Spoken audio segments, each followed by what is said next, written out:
Hello and welcome. It'd help if I make myself bigger. Hello and welcome. Welcome to another edition of Atlas Information Live. I'm your host, Atlas Alex, and today we are going to be looking at the phenomenon known as trauma. And it is a far-reaching and pervasive subject, not just in the realm of psychology proper, but across the board. Pop culture, pop psychology, sociology, and entertainment in general, everyone seems to be coping with and dealing with their trauma, their childhood trauma, this sort of trauma, that sort of trauma, PTSD. Certainly, many people who return from action overseas in the military, they suffer from so-called PTSD, and the list goes on and on and on. People who have suffered traumatic relationships, traumatic upbringings, traumatic education, traumatic, you name it, traumatic accidents, traumatic workplaces.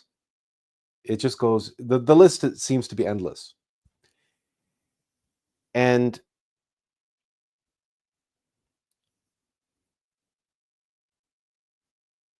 I recently was reconnecting with an individual who likewise had a legitimately traumatic childhood and various traumatic experiences in his younger years. And it is a direct response to my interactions with him that I felt it was high time that I revisited this topic in a comprehensive fashion to try to provide some definitive practical insights of an esoteric nature, of a metaphysical nature, and of a deep psychological nature as to what actually is going on. Because by definition, trauma is in the past. By definition, trauma is water under the bridge. It is in the past. People refer to their trauma as though it is in the present. In other words, they are told to overcome their trauma. They are told to escape their trauma, to conquer their traumas, to heal their traumas. That's a big one, especially in the new age, right? The healing of trauma. As if trauma happens and then endures. That it is not actually a traumatic event, it is a beginning of a traumatic life. And this is incontrovertible. You can't argue against this because everybody thinks of trauma this way. Everybody deals with trauma this way. Everybody is coping with their trauma. But if trauma is in the past, how can you cope with your trauma if it's in the past? If you're an adult and your trauma was from your childhood, how do you cope with your trauma? It's not now, it's not present. So you cannot cope with what is in the past. That's impossible. How do you cope with the fact that it rained yesterday? You walk outside and you open up an umbrella. It rained yesterday. It was raining yesterday. There's no need to cope with the rain today. But everybody is coping with trauma and have to try to heal their trauma and overcome their trauma. So incontrovertibly, what this suggests is that the world believes that trauma, once experienced, endures. So this is why today's talk was entitled The Mark of Trauma. And you will hear this. people talk about being scarred for life, that something happens during a traumatic event that marks you, that scars you, that deforms or transforms you into some sort of hideous psychological monster inside. You become diseased psychologically. And of course, psychologists and child psychologists, pediatricians also, this is how they think about trauma. And this is why the medical system and psychiatry have the definition of post-traumatic stress disorder, that the event causes some sort of lasting, possibly permanent damage to you, to your nervous system, to your brain, and to your underlying psychology, possibly even causing personality disorders, eating disorders, addictions, all manner of mental health issues and disorders can bloom, can expand from this nexus, this 0 point in space and time when an individual experiences what they call, or what is considered traumatic.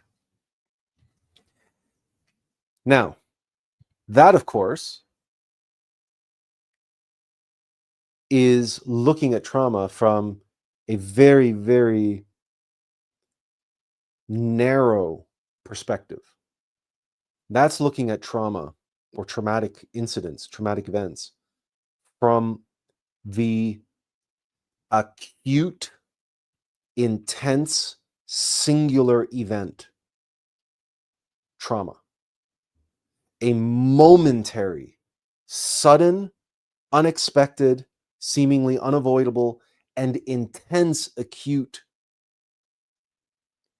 experience, which scars the individual for life, and they suffer from what the system calls PTSD, or post-traumatic stress disorder. Now, in my book, I write about how the initial term for PTSD was shell shock. And I'm sure I mentioned this before on live streams in the past, but George Carlin does a 10-minute, maybe 15-minute, I think it's 10 or 15-minute long bit on the degeneration, the devolution of the term shell shock into PTSD. And I not only share a link to that video in my book, but I also outline and describe and elaborate on what George Carlin is talking about. How in World War I, the combat condition that soldiers were returning from the front lines, from the trenches with, they called it shell shock. It's when the nervous system is just, right, it's taken so much intense stimulation of a terrifying, life-threatening, or hyper-emotional, hypersensory experience that the nervous system snaps, right? And something, goes haywire in the brain and in the psychology, right? And they called it shell shock. And George Carlin makes the point out that it almost sounds like the guns themselves. And then he notes that in the Second World War, that very same combat condition was called battle fatigue. And he notes that shell shock was 2 syllables, and it almost sounded like the guns themselves. Shell shock, what he calls simple, honest, direct language. And by World War II, that language had softened, had become elaborated. 4 syllables now. Battle fatigue. And he points out that fatigue is a little gentler and softer than shock. And then in the next war, the Korean and Korean War, that very same combat condition, that very same nervous breakdown condition was referred to as operational exhaustion. And he quips, it sounds like something that would happen to your car. Operational exhaustion. And he says, hey, we're up to 8 syllables now. And finally, in Vietnam and since Vietnam, the very same condition is referred to as post-traumatic stress disorder. And he notes that the humanity has been completely erased from shell shock to now PTSD.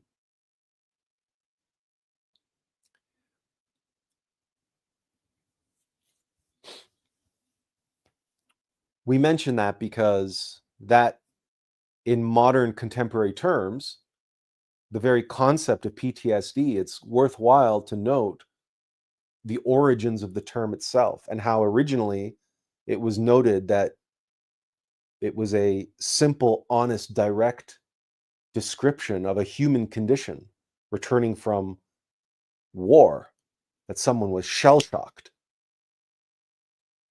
So there are forms of trauma that are acute and concentrated, like being struck by lightning type of traumas.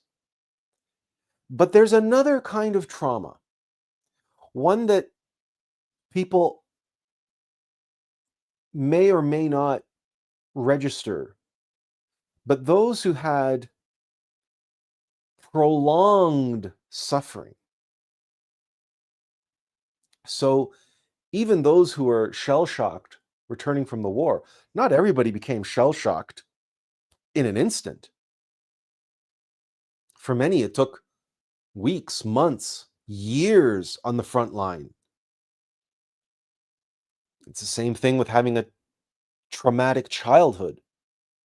If you were, or being in an abusive relationship, or at a workplace which was exploitative, and you had superiors or coworkers who were toxic and passive aggressive, or you worked with bullies, or you in school were bullied, very rarely is someone traumatized by a single event of bullying or by a single encounter with a toxic individual, or even a single act of violence or lack of compassion or anger or what have you, even by a parent or loved one or guardian or whomever.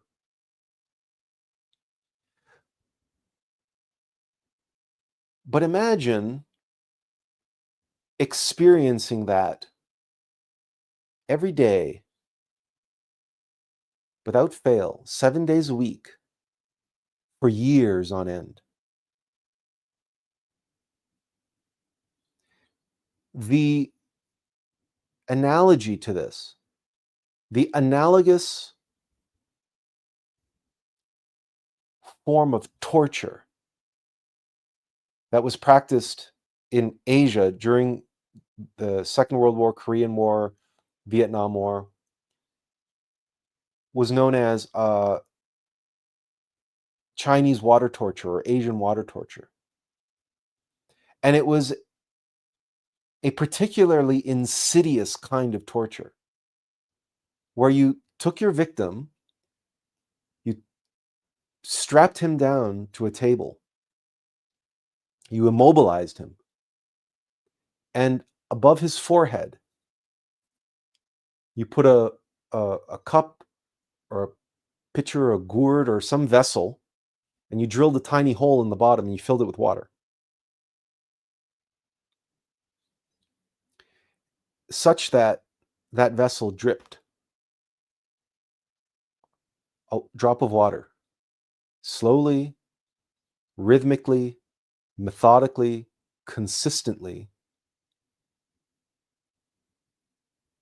And every now and then you just came and you filled up the vessel to keep the drip going. Now, all of us have had water drip on our forehead, or we've been out in the rain and we've had hundreds, if not thousands, of water droplets hitting our bodies, right? So you might be thinking, what kind of torture is that? It turns out that what begins as just a drop of water, in relatively short order, for some, it's a matter of hours. For others, it's a matter of days. For some, it might be weeks. But eventually,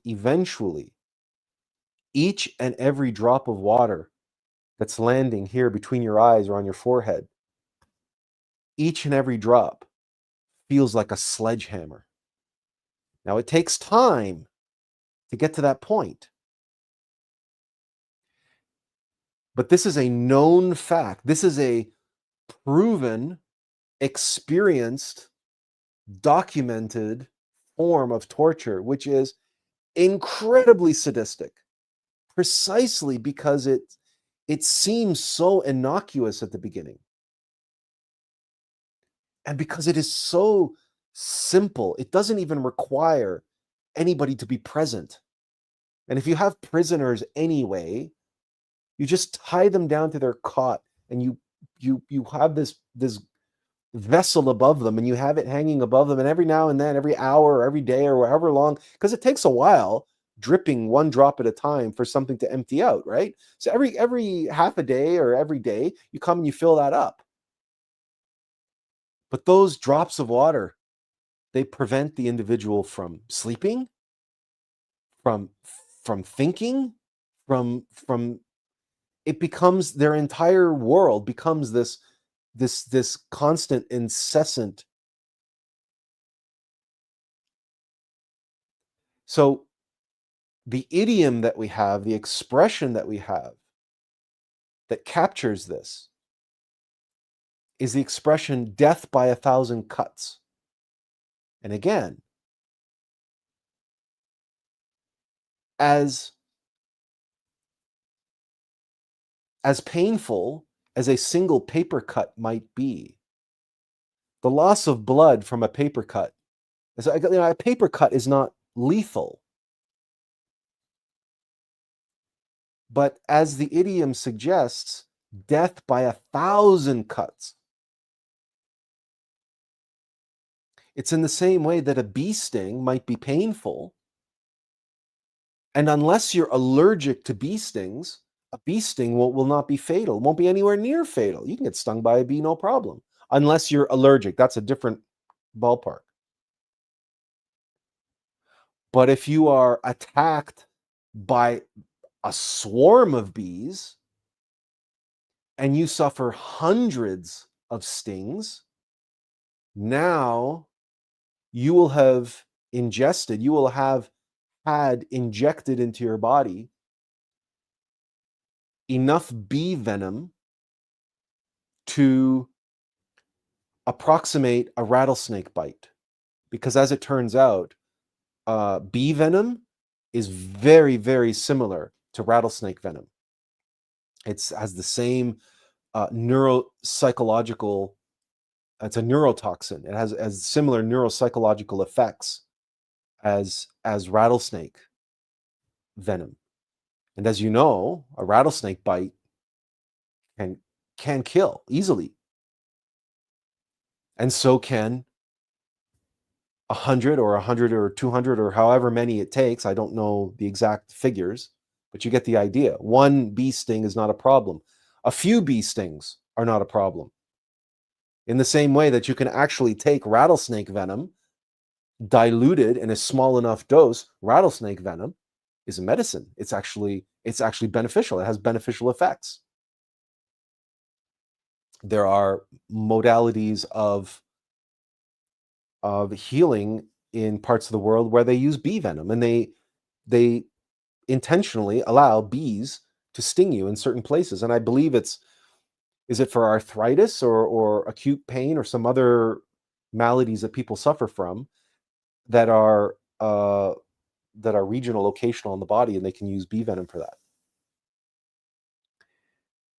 So why the big, long elaboration on this is because trauma can be felt or experienced on a spectrum,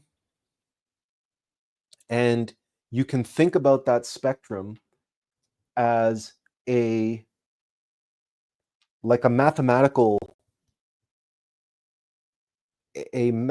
consideration.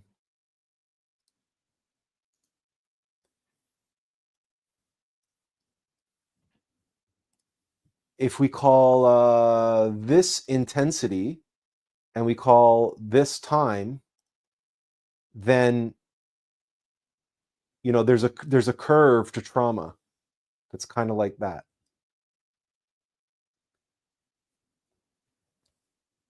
So we could say trauma equals intensity times time. So up here, of course, where you have a very short duration, like momentary, instantaneous, but the intensity is way up here. That's that kind of trauma, that lightning strike kind of trauma, that thing that you suffer once immediately in a short period of time. But then at the other extreme, you have this like long form at regular intervals, right? So you're experiencing just a little tiny bit, but over and over and over and over and over and over and over and over and over and over and over, right? This is the Chinese water torture. This is down here is the death by 1,000 cuts. And up here is the like shell shock type trauma, like the car accident trauma, where right you get into a car accident and boom, now you're traumatized. You're living with PTSD or whatever.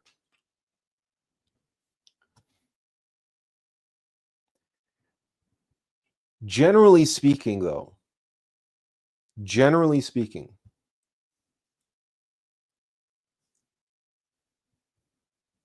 understanding the relationship between intensity and time, generally speaking, when people talk about dealing with their trauma or healing their trauma, the trauma has ceased to be.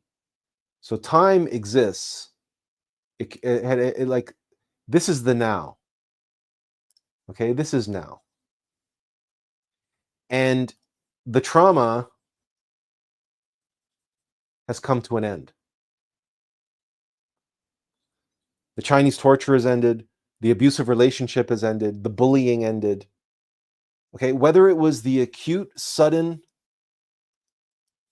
form or the long form, extended type trauma, the healing of the trauma or the coping with trauma or the overcoming trauma is always now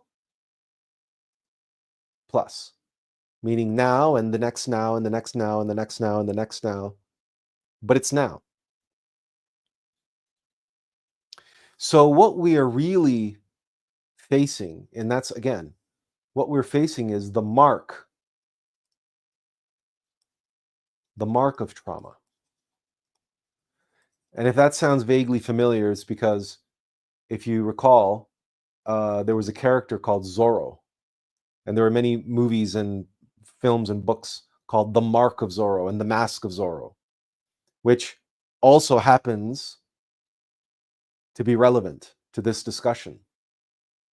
I was tempted to call the talk Mask of Trauma. I could have. But mark makes more sense. People can relate better to mark of trauma because they are scarred by their trauma. It's scarred them for life. And these expressions that I'm sharing with you are common. You know them, you've heard them. People, this is how people speak about their trauma, their childhood trauma, or their past traumatic experiences, which exists on this formula of intensity and time. And I am not saying about the experiences themselves. There is absolutely no reason whatsoever to judge either of these as better or worse than the other, because it is truly like a mathematical formula. The amount of trauma, the impact of the event, of the circumstances, whether it's short duration, high intensity, or long duration, small intensity over long duration, the sum totals are the same. The suffering that individuals experience can very easily be on par. The nature of the suffering might be different. And in fact, that's what we're going to be getting into. What is the nature of suffering caused by trauma? What is this mark of trauma? How does it mark us? And or what does it mask? Does trauma have a mask, or is trauma itself a mask? And that's the relationship with Zorro. The mark of Zorro and the mask of Zorro. They're relevant to this discussion of trauma. But before we continue, let's get to a couple comments here. Benjamin says, "Hi, Atlas. That shell shock expression goes well because the gunpowder in the shell, the deafening sound it makes when it is fired." Yeah. So the term shell shock, it's because of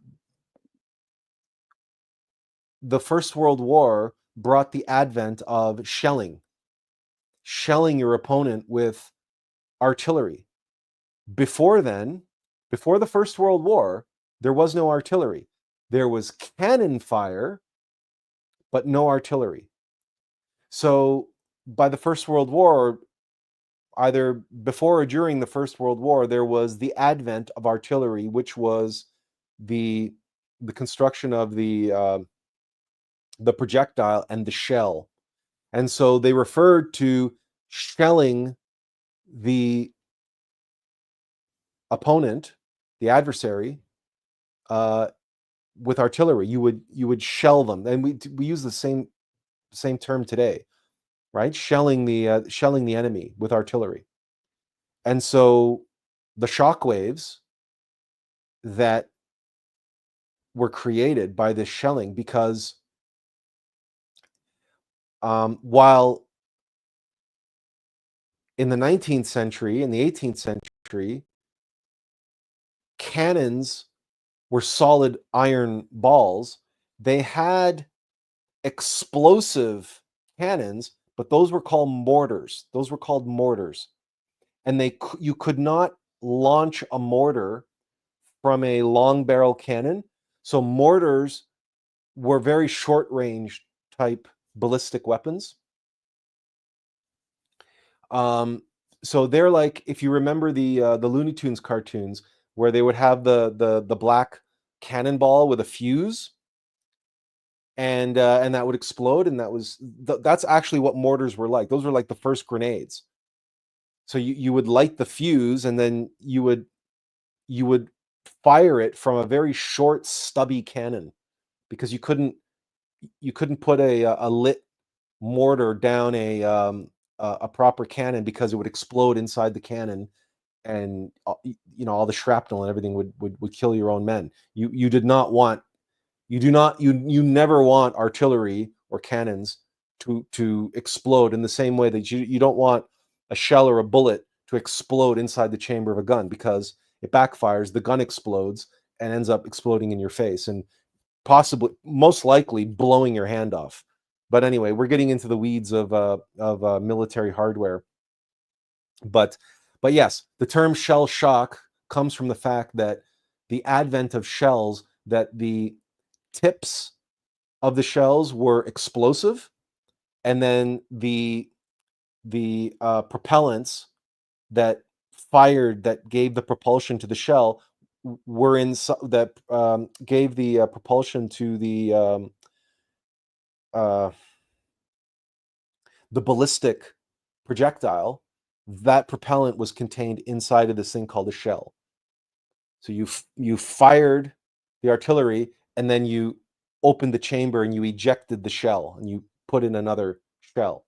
That's where the term shell shock comes from. That was the first time that technology was used, and then effectively then it became miniaturized into the bullets that we know today, because bullets themselves also have shells, right? We call them shell casings.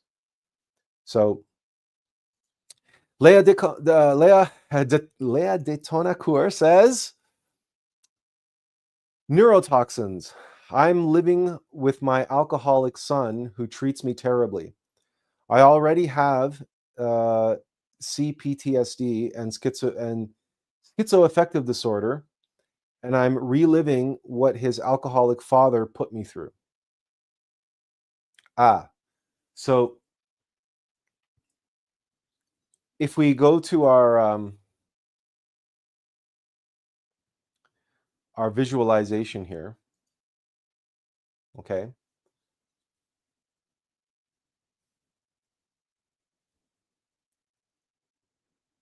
we can experience events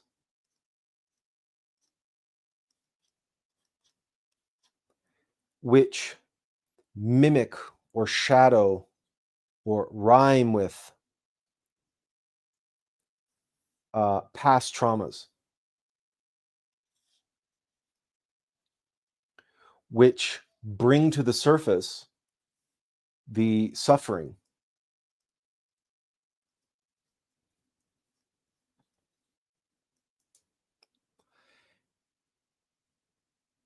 Even though the circumstances might be very different, but there are echoes, there are reminders, there are, again, we're talking about the mark of trauma here, and how this mark, how when we are marked by this trauma, that future events can trigger us and trigger memories, traumatic memories and traumatic experiences, as though we were reliving our trauma. And that's something that many individuals who suffer from PTSD experience regularly. They're haunted by nightmares. Some of them are haunted by hallucinations. They're haunted by recurring thoughts, by catastrophizing. So this is, for example, someone who has an accident, let's say, okay, an acute, sudden accident, and let's say it's a car accident, and they had this car accident when they were relatively young and impressionable, right? So from that point forward, for the rest of their life, they might be completely paranoid and afraid of traveling by car. Or perhaps a more common experience of such a thing is someone who uh, had a really, really terrible accident on a bicycle, or someone who had a near miss or some near catastrophe in an airplane, and they didn't die, but the situation was traumatic enough that now they can't fly. They're terrified of flying because they were traumatized in their youth. And so even the very thought of getting on a plane brings back that trauma.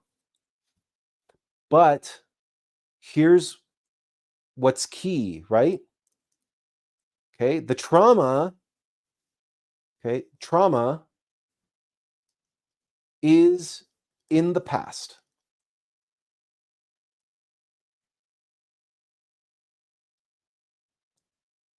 It's in the past. It's not now. It's not happening to you now. It can't. It can't be happening to you now. You know it can't be happening to you now. So what is happening? How is something that has happened in the past affecting you now? This is what we are going to get at today, because this is what 99% of psychologists and experts and people suffering from trauma don't know, don't realize. I'm here to reveal to you today. I just wanted to get out of the way the certain facts, so we can all be on the same page as to what trauma is, how it works, the different types of trauma, and that we can objectively see the nature of trauma. Trauma is in the past. Trauma is not now. Whatever trauma you're suffering from, the mark of trauma that you carry is not the trauma. In the same way that if you cut yourself with a knife, yes, you're scarred for life, but the scar is not a knife in your flesh. It's a remnant, it's a scar. So then how does a scar cause you suffering?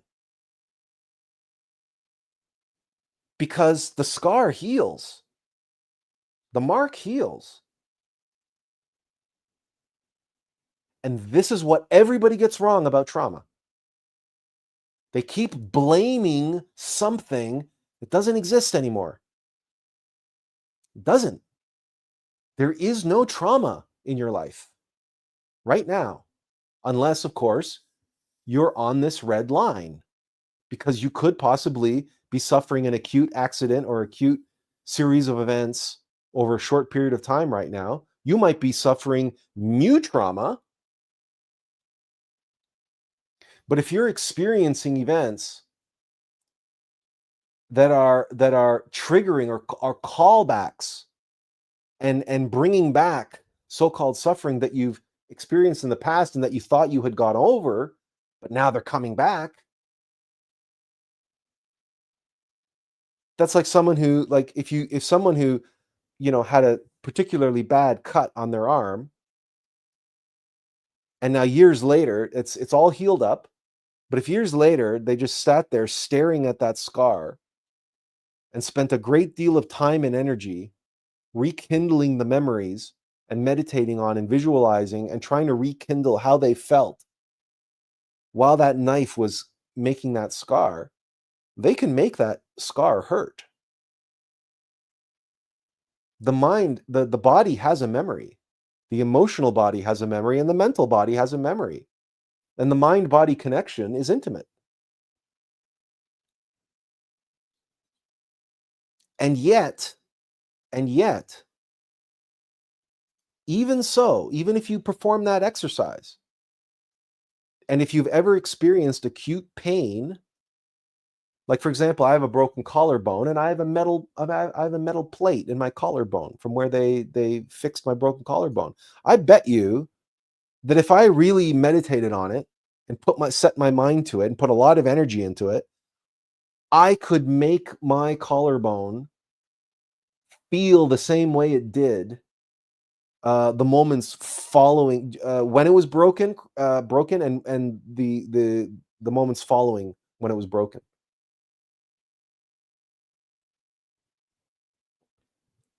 It would take some effort, take some time, but guess what? When I stopped putting that effort into it, the pain would vanish. The pain would just be in my head. Even if I can make, like, the pain like resonate in my body. So what then is happening with trauma and PTSD? What are people really suffering from?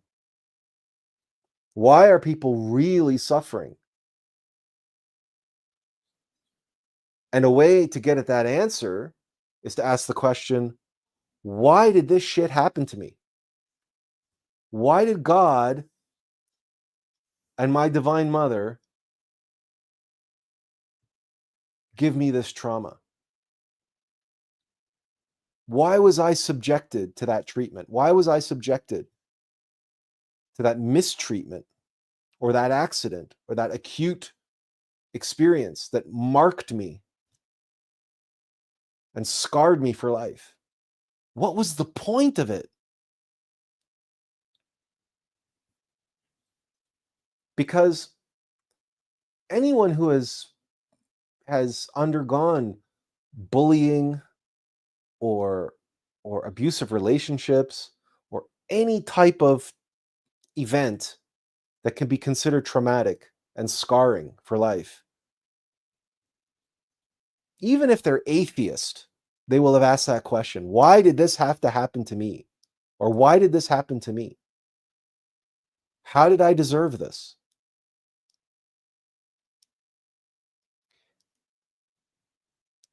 We cannot separate these two questions. We do not ask that question in a vacuum, nor can we look at the metaphysical science of trauma in a vacuum. There's a reason we have expressions like everything happens for a reason, and there are no accidents. Even accidents serve a purpose. So, but what could the purpose of trauma possibly be? And again, you are here today to learn the answers to these questions. Kundalini King says, I am trained and certified recovery coach for alcoholism, addiction, and CPTSD. Forgive my my ignorance here. So what is CPTSD? Is that cognitive post-traumatic stress disorder? Can someone fill me in on what the C stands for? Because I'd like to know. And Kundalini King also says, what you're teaching today is impressive. Kundalini King, we haven't I haven't yet touched the tip of the iceberg yet. This is only the beginning. So stay tuned. Jennifer says, finding a close loved one dead is tough. Then 3 years later, losing my dad in a motorcycle accident left me with alcoholism and later horrible fears about terrible things happening to my boys, now in their 20s. Can't shake it. Okay.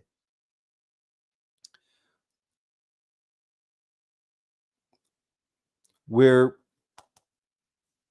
going to address that's very, very specific phenomenon that you're suffering from.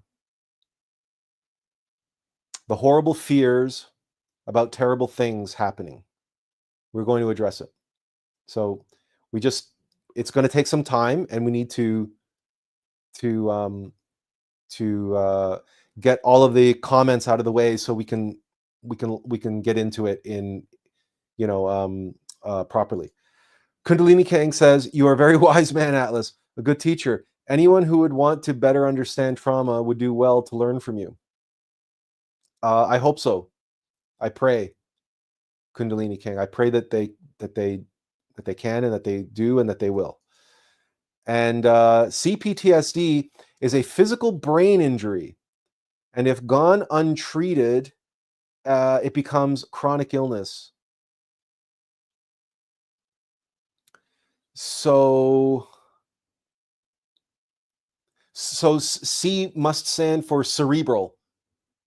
Cerebral post-traumatic stress disorder. So it's a brain injury. So there's an actual injury to the cerebellum, to the brain itself. The brain itself. So, for example, to return to our graph here, concussions would qualify under that definition as CPTSD, because repeated concussions, like, so at this end of the spectrum, repeated mild concussions can result in permanent brain damage. And in fact, degenerative brain disorders, including Alzheimer's and dementia, can result from, like how many football players are now realizing this and waking up to this fact, 20 years after they've retired from football, and their brain is like turning to Swiss cheese. Why? Because of these ongoing these little mini concussions, right, that they were having maybe more than once a game. But even if they only had one mini concussions a game over the course of a 15-year career plus high school, so you're now talking about what, 20, 30 years even career of these constant mini concussions. Well, holy cow, obviously that must qualify as CPTSD, because concussions can lead to PTSD symptoms. Individuals who suffer severe acute concussions in short periods of time can develop emotional and mental symptoms related to the concussion. So thank you for explaining the CPTSD part to me. I have a better appreciation now for what it is. And Kundalini King also says, if you suffer from it, it's time to get help naturally. And he says, Leah, have you ever attended an Alcoholics Anonymous meeting? Jennifer Christie says, yes, recurring thoughts daily that I can't shake. Nonstop worry ever since my oldest started driving. All right. We'll get to that, Jennifer. Leah says, I have been to therapy as well. Kundalini King says, good stuff, Atlas. Proud of you, brother, for bringing the knowledge and wisdom to others on the topic of trauma. Kundalini King says, do you see yourself attending Alcoholics Anonymous again? And he also says, we suffer for a lack of knowledge. Leah says, yes. Yelling. He's been to jail for putting his hands on me a couple of years ago. He totaled my dead mother's car. I'm left cleaning up after him. Kundalini King says, trauma can be defined as the teachable moment. Trauma can be a gift. All right, so Kundalini King is getting ahead of us here, but okay. And Leah says, I have been thinking about going back to Alcoholics Anonymous. Kundalini says, complex post-traumatic stress syndrome. Aha, so it's complex. It's not cerebral. It's complex. Okay. And Leah de Tanacour says, complex post-traumatic stress disorder. Okay, so those were the questions that I asked. So it's complex, not cerebral. Fair enough. But it's complex because it's not psychosomatic, in other words. So the C is there because it's more than just, it's more than just, it's not just in your head. That's what the implication is there. It's more complicated than that. It's more complex than that. And that's fair, especially for a science that is based in the brain, because all of psychology is based in the brain and the nervous system these ways, and hormones and neurotransmitters and all that. But materialist science is so focused on the material. So CPTSD is what they would call that which cannot be dealt with therapy alone, counseling alone. You can't just talk it out. You can't journal it out. So they would impose other interventions as well of a more physical nature.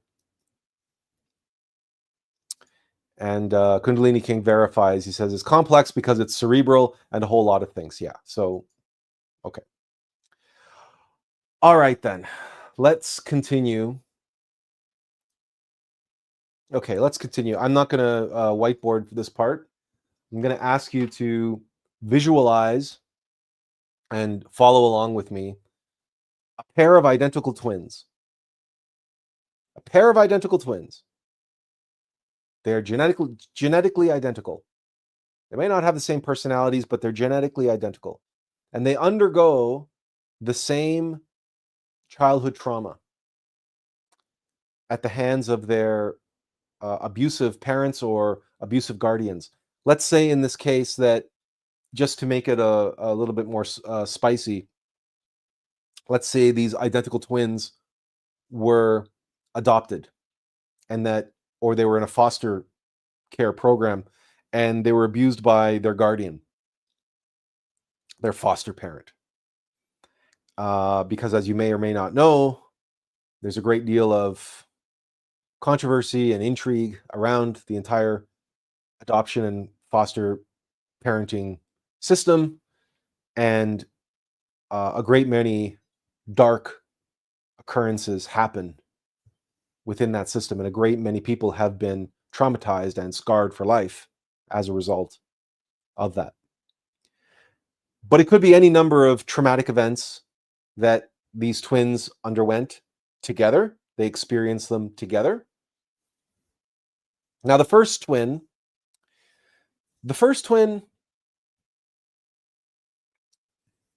interprets the abuse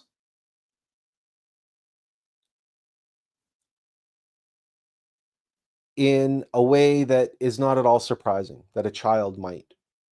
And that is, there must be something wrong with me. If there wasn't something wrong with me, this person, this loved one, this person who's supposed to be caring for me and nurturing me and protecting me and loving me, if they wouldn't treat me this way, they wouldn't have treated me so badly, unless there was something wrong with me. So I must be inadequate. I must be wrong in some way. I must be a mistake. I must be unlovable. This is very common for how a child will process abuse by a parent, a guardian, a loved one, even an older brother or sister. There must be something wrong with me. And that they may even go so far as to rationalize that, well, I must have deserved it. I must have done something wrong. I must be such a terrible kid, and that this was a form of punishment. God is punishing me. This then creates the condition of shame, guilt, and most importantly, self-loathing. Is that it is clear by the treatment of how others have treated me, how this parent, this guardian has treated me. It is clear by their treatment of me that I don't deserve better, that this is what I deserve. And born out of that interpretation, that processing of that shame and guilt, is born this self-loathing and this self-hatred. So that twin grows up and falls into addictions, becomes an alcoholic, substance abuser, drug addictions, heroin, cocaine, whatever, or they become addicted to sex, they become addicted to video games, they become addicted to food, they become addicted to gambling. Because what is addiction? Addiction is self-medicating. It's numbing the pain. Imagine living with the pain that you're unworthy of love, that you're undeserving of love, that you're unlovable, that you're terrible, that you're horrible. So horrible that your own parents treated you like garbage. So they taught you, because we learn from our parents, right? And we learn not by what they say, we learn by what they do. So if they treated me like garbage, I must be garbage. But the pain of that, of living your life knowing that you're garbage, that you're unlovable, that no one will ever love you. No one will ever nurture you. No one will ever care for you. They will treat you the way you deserve to be treated, which is garbage. And you believe that. You've internalized that, you've processed that. That shame, that guilt is solidified as part of your identity. That is who you are, unlovable. The pain of that demands medication. And the medication that numbs that pain are the incessant dopamine hits and other neuropsychological effects that we get from substances, but also addictive behaviors. So, for example, video games give you that constant dopamine hit, and video games take you away, right? They're a form of escapism. So all addictions are a form of escapism. Escaping yourself, right? Getting out of yourself for a time. Even if that means fully and completely surrendering yourself to a substance, to an activity, or whatever in which you're totally dependent upon. And you can see that because in a way, that addiction, that substance or that activity is giving you momentary pleasure and momentary dopamine and serotonin releases that are kind of like a love substitute, but they're also killing you in the process. So it's numbing the pain and giving some pleasure, but you're slowly killing yourself in the process, which means you're also punishing yourself, but you're punishing yourself in a way that has this twisted, like sadistic pleasure and escapism in it. It is a very intriguing and complex psychological deal that is being made. You're selling your soul to the devil, but the deal that you are making is very complex and convoluted. Because in exchange for the momentary substitute for love, the love that you were denied by those who abused you, those who traumatized you, you are now exchanging momentary and fleeting, because it's always temporary, whatever it is that you take, whether it's alcohol, drugs, sex, gambling, video games, food, it doesn't matter. There is a limit. There is an upper limit. You can't drag it out. It's a fleeting escape. It's a fleeting numbness. It's a fleeting dopamine, serotonin, brain bath. And then after that, what happens? You crash. Right? You crash. You're hungover, or you're if you've binged on junk food, you've got the gut rot. You know what that feels like. Or you've binged on sex. You're completely depleted energetically, and you feel like garbage. You feel like shit. And of course, all of this is reinforcing and validating the shame and guilt that led you to the substance abuse in the first place. So it's a self-perpetuating prophecy. It's a downward spiral. Anyone and everyone who has ever been on the addictive spiral knows it.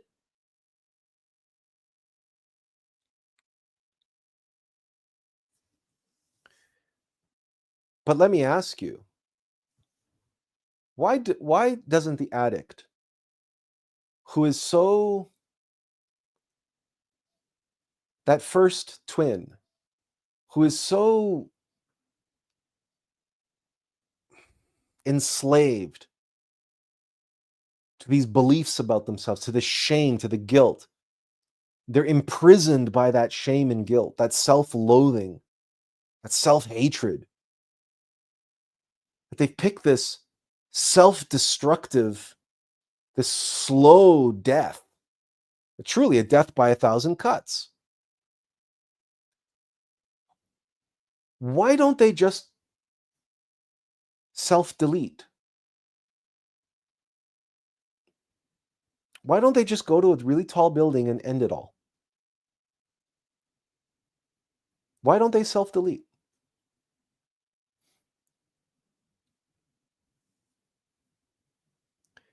And the answer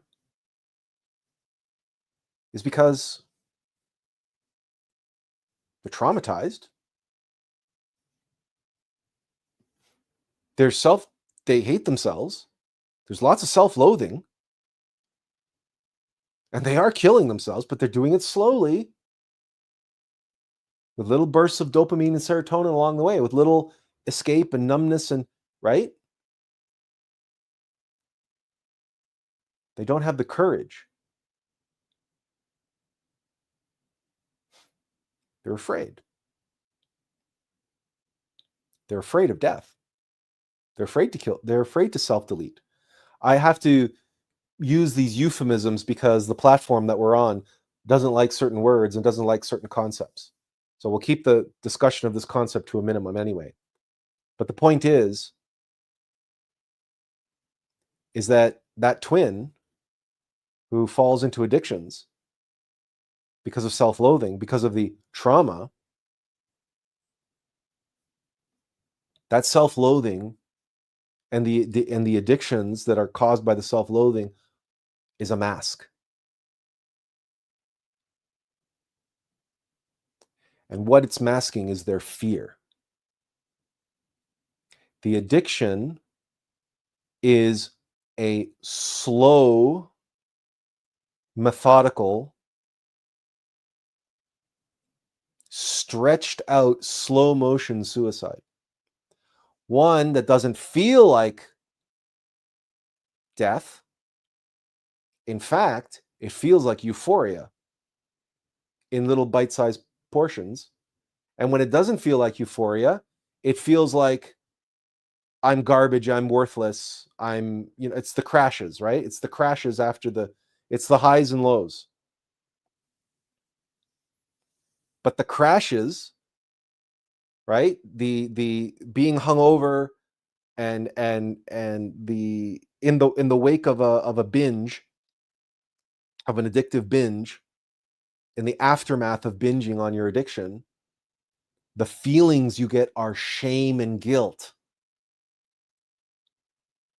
which is what feeds the addiction, what keeps you on the downward spiral, and what keeps you propelling forward in the slow motion self-deletion.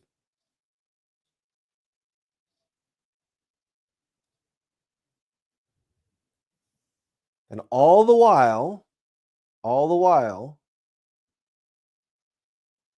if you also have identified and cultivate the victim mentality,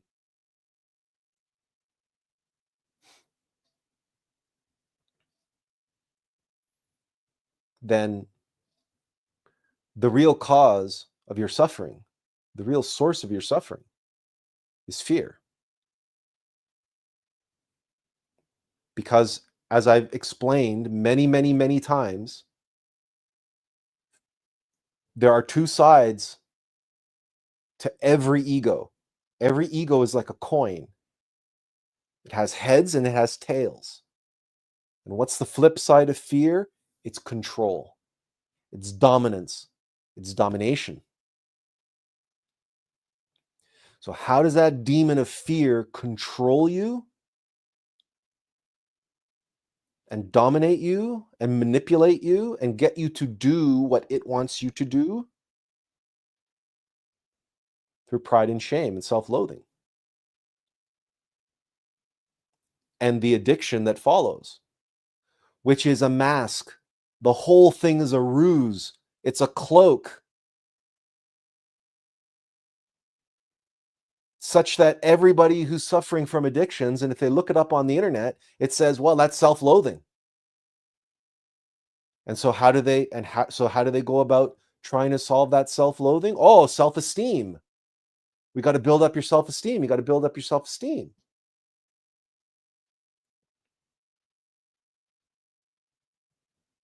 But that's not the source. That's the diversion. And in fact, the desire to get control of your addiction and get control over your self-loathing and turn it to self-esteem, that's control, right? You want to get your life back under control. What's the flip side of fear? Control and dominance. This is why alcoholics remain alcoholics until the day they die, and why they can never take a drink. It has nothing to do with the substance. It has nothing to do with the physiological shit that substance does to you. It's no different than any other addiction. It's because if you don't get at the underlying fear, the real cause of your addiction, the real cause of your suffering, and what was actually triggered by the trauma, because trauma is when you are terrorized. The terror is what trauma is. It is the terror the trauma triggers. The self-loathing comes afterwards. The self-loathing is an interpretation. The self-loathing comes as a conscious or subconscious thinking about the terrible, terrifying event, the traumatic event. All trauma is terror. And all addictions born of trauma, their root is fear. Their root is terror. And turning to a desire to control and being back, get your life back in control, and get control of the addiction and get control of your self-loathing and turn it into self-esteem, you're just taking that coin of fear and you're flipping it over from heads to tails. And now, what's going to be dominating your life? Control. But the last time I checked, when you walk into a store, you go to a merchant, and you put down a quarter, that merchant or that bank doesn't check if it's heads up or tails. Doesn't check if it's heads or tails.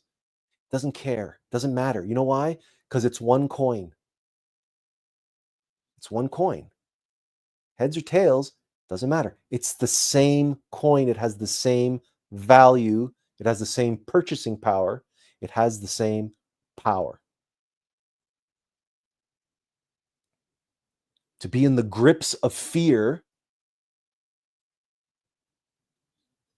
doesn't matter, heads or tails. It doesn't matter if you're terrorized or if you are in control and dominating the situation. That's still fear. Now, how can I demonstrate this for you? How can I prove this to you? Well, let's go back to the traumatic childhood event. Remember, I said there were twins. Identical twins. The second twin following the event, the traumatic event, the mistreatment, the traumatic childhood terrorizing by the parent or guardian or the loved one or whatever. That second twin picks up the proverbial gauntlet that was cast down at their feet.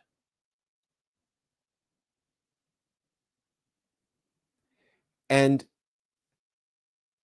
how they interpret the event is my parent, my guardian, that person who was supposed to nurture me and protect me and love me, they're weak. They're weak. They're flawed. They're wrong. They failed. I don't deserve this. I deserve better. Who the hell do they think they are? And you know what? One day, I'm going to show them. I'm going to get myself the hell out of here as soon as I can. And I'm going to make it my purpose in life that the world treats me the way I deserve to be treated. I'm not going to take this crap. I'm not going to stand for this. I'm better than this. And I'm better than them. They're weak.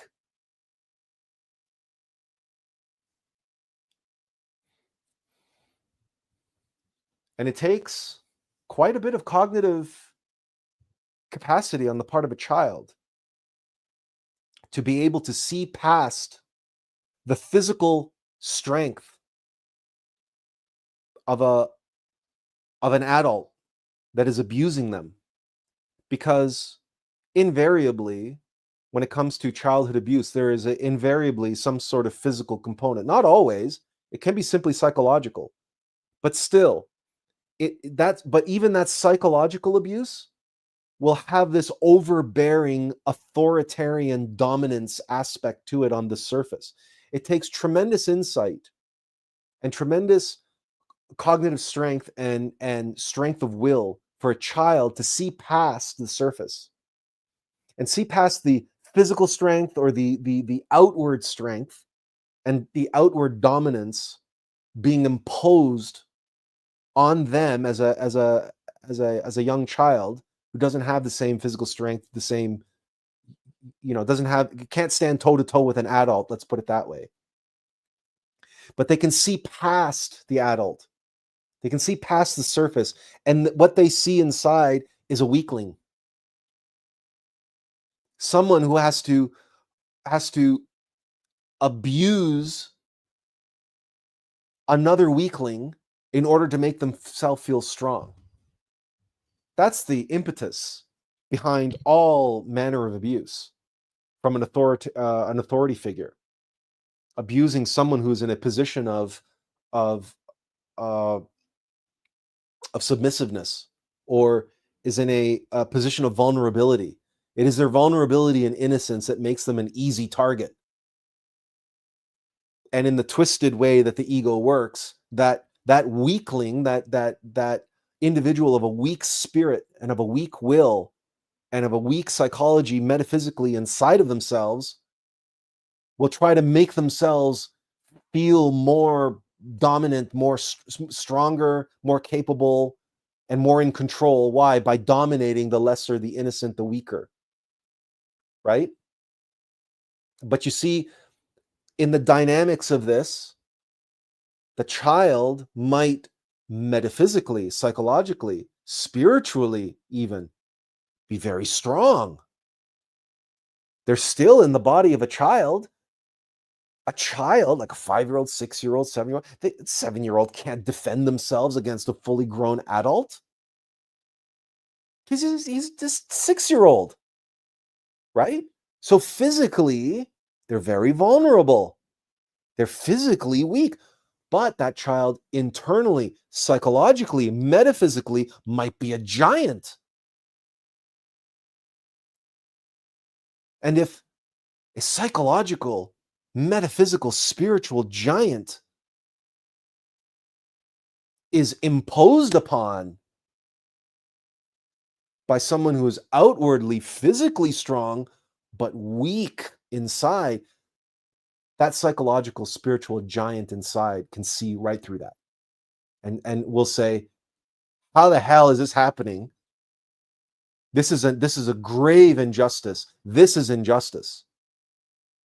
And I will right this wrong if it takes the rest of my life. I am bigger than this. I am better than this. I'm certainly stronger than they are. That they have to try to impose their strength and make themselves out to be stronger than they are by preying on my weak body, my 6-year-old body, that I can't defend myself against a 200-pound adult.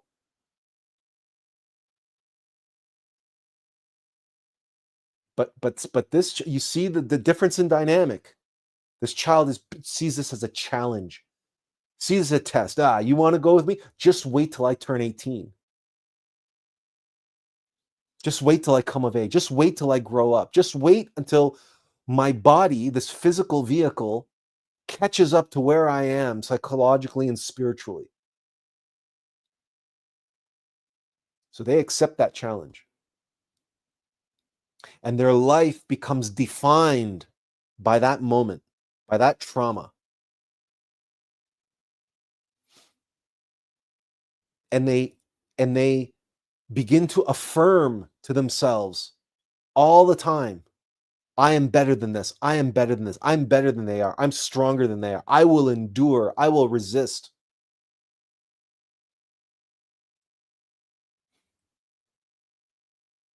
And when they go out to school, if they're approached by bullies or if they're approached by authority figures, whatever, you know what? They'll say, you guys are not worth my time. You're not worth my energy. You guys are beneath me. I'll show you. I'll show everybody. They're on a mission now. Their mission is to never again allow the materium, the physical world, populated by weaklings, by psychological and spiritual weaklings, impose their will on me. No.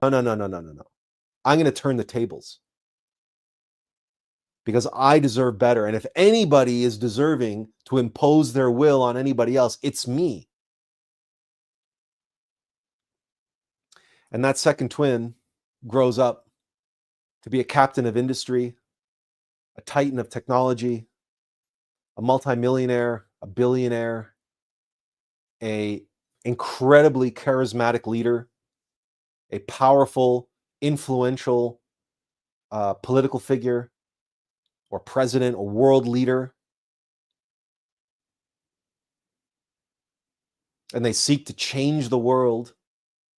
They seek to dominate their field, to dominate markets, to buy out their competitors, to monopolize, create monopolies, create conglomerates, and just amass and amass and amass, and impose their worldview on this world. And say, see, I told you, I told you all that one day I would show you. And they're absolutely obsessed with being in complete control of their life, of their enterprises, their businesses, their undertakings, their mission in life. And they dominate all the decision-making processes around that. And they treat all of their employees, even though they treat them very well, pay them very well and everything else, but they're all their children, right? They treat them like children. And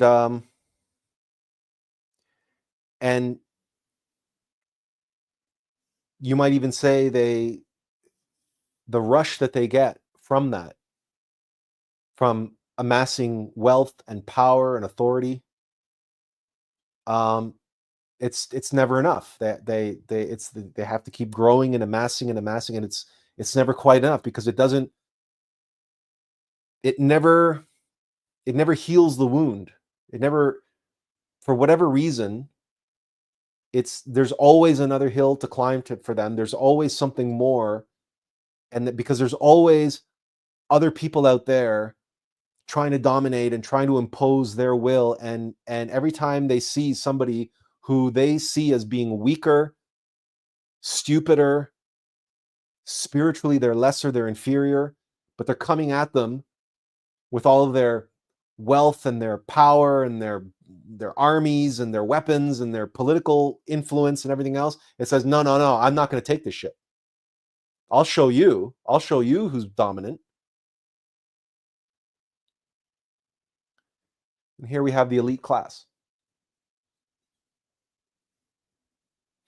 who seek to control not just their own lives, but the lives of everyone else in the entire planet.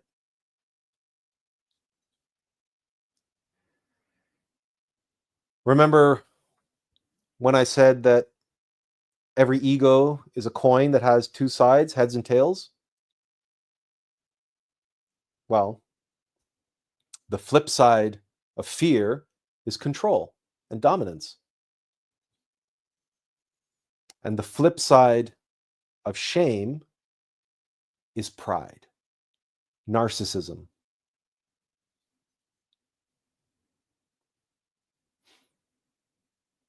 You can't treat me this way. I'm better than this. I deserve better than this. I'm better than you. Twin number one is there must be something wrong with me. I'm garbage. I deserve to be treated like garbage. I'm unlovable. Twin number two is I deserve better than this. I'm greater than this. I deserve to be loved, not just by you, but by everybody. So sometimes twin number two just becomes a stand-up comedian or an actor or a pop music idol with millions of adoring fans all over the world. And they feel that they're deserving of that love. And they're hungering and craving that love that was denied them when they were a child.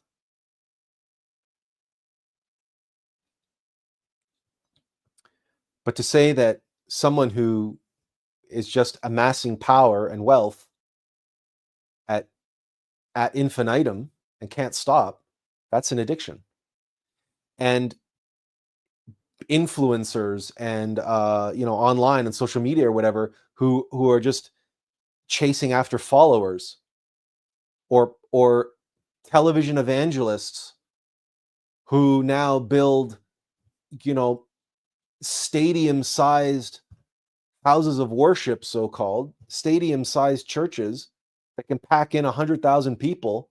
Why? It's an addiction. Power is an addiction. Power and wealth and all that stuff. So it's not by accident, and it's not surprising that many of the people in the elite class suffer from addictions: alcohol, drugs, sex, gambling, and worse kind of addictions. Precisely the kind of addictions in which they seek to dominate sexually innocent, helpless children.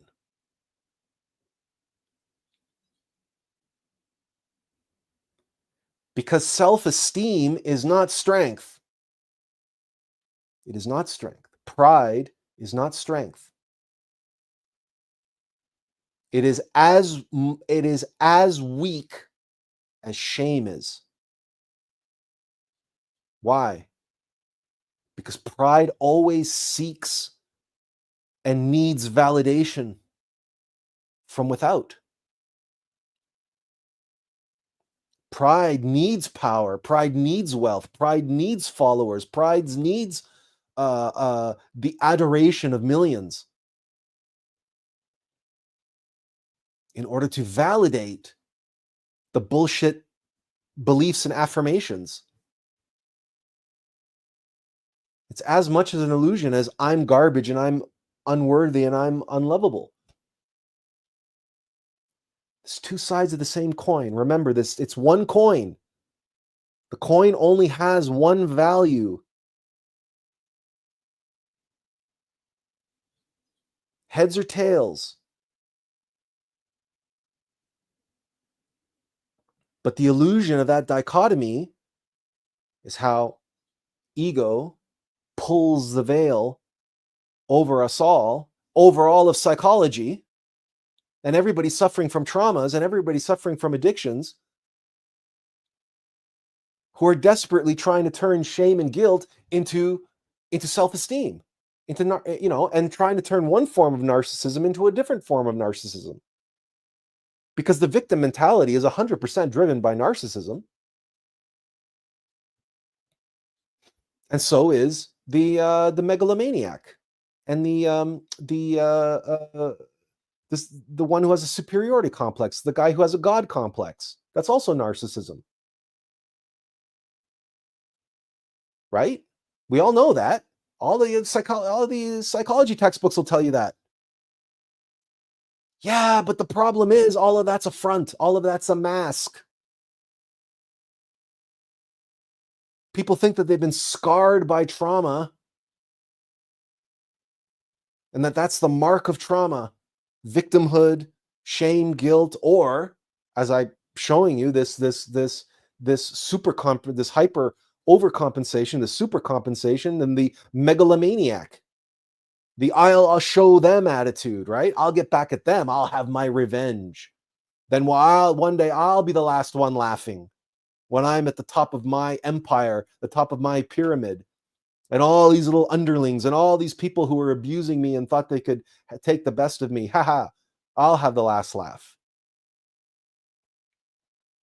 And yet, what's really behind it all is fear. Fear and control. And the whole narcissism, self-esteem drama that's playing out, it's a front. It's a diversion. It is there to keep us occupied and distracted from the true cause of our suffering. Because what trauma really entails and what trauma brings to the surface is fear. That's the nature of terror. Fear is a terrorist.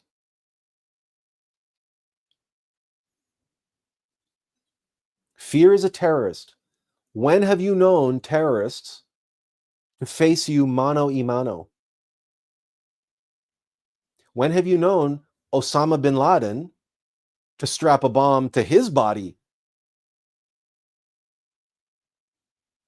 and walk into a crowded place, shout Allah Akbar, and press the trigger? No, you've never seen that. When have you seen the President of the United States put on a uniform, put a gun in his hand, and lead the army from the front? No. Terrorists don't behave that way. Terrorists hide in their caves or their Oval Office. And they direct their underlings to go do their dirty work for them. That's what terrorists do. They strike from the shadows and they remain hidden in those shadows.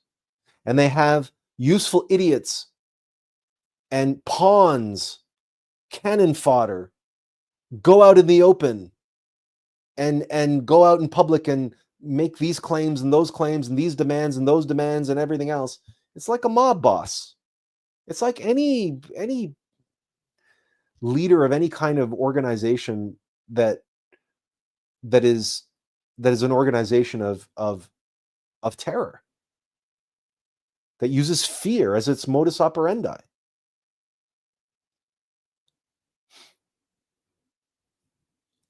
That's what's behind addiction, and that's what's behind all of this self-loathing or too much self-love, the hyper-narcissism, the megalomania.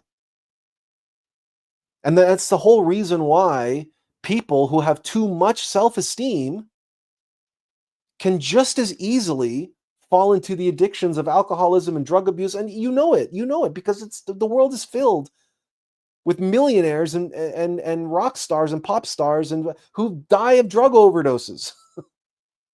Why? Because that narcissism, that narcissistic front that they put on is just that. It's a facade.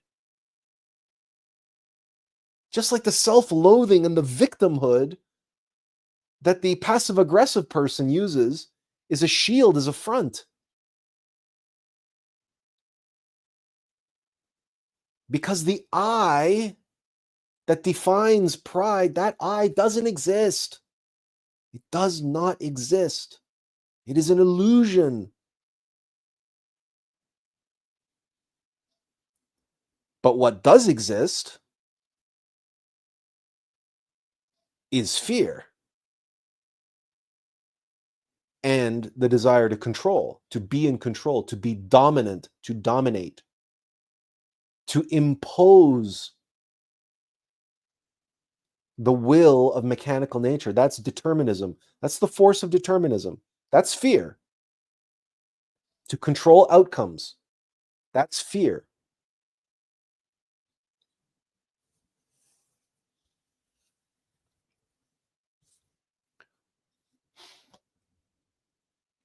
Benjamin says, in a reply to Kundalini King, maybe trauma can be a gift in a morbid protection kind of way. It protects us from bad experiences. And Leah says, I feel what you said, Benjamin.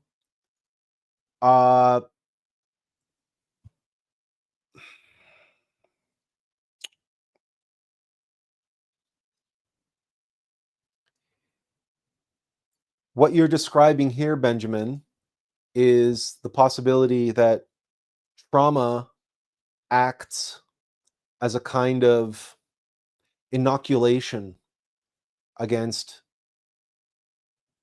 future traumatic experiences, future bad experiences. So if someone goes through a childhood trauma, then the everyday dramas that they might deal with later in life seem like child's play to them, right? This is why the expression exists, where they talk about the greatest generation, right? The generation that went through World War I and World War II. Why they're the greatest generation? They're the greatest generation because they lived through World War I and World War II. And after you go through experiences like that, everything just becomes don't cry over spilled milk.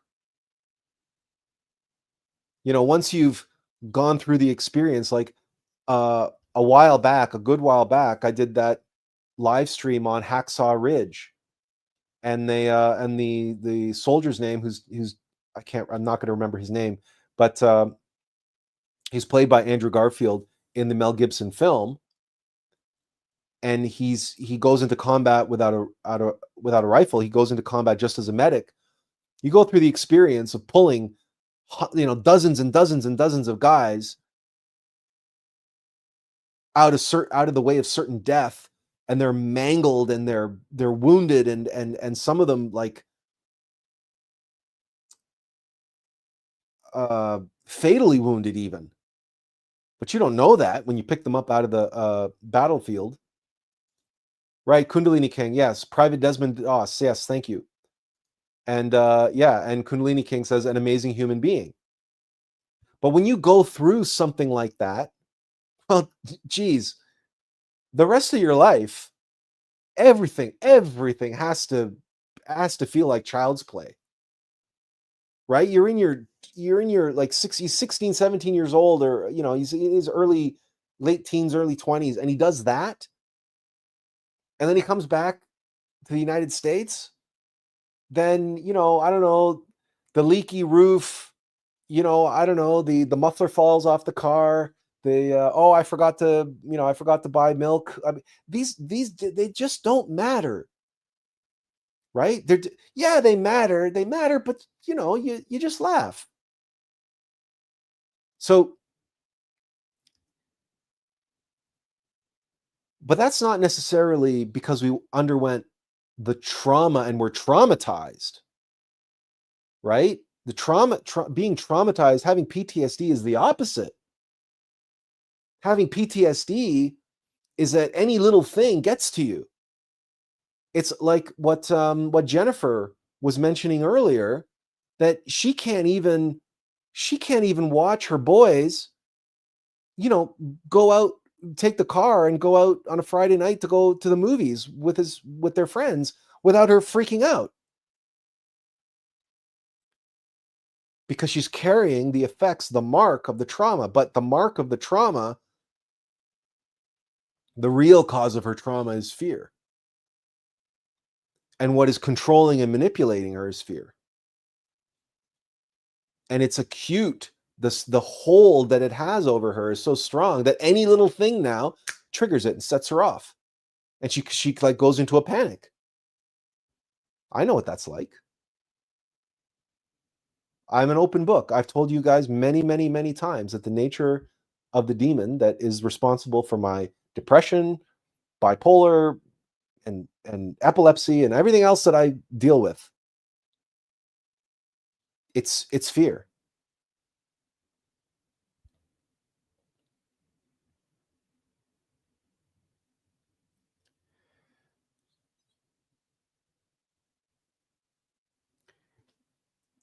Leah says, I actually have been isolating because it feels safe to stay at home and only hang out with my dogs.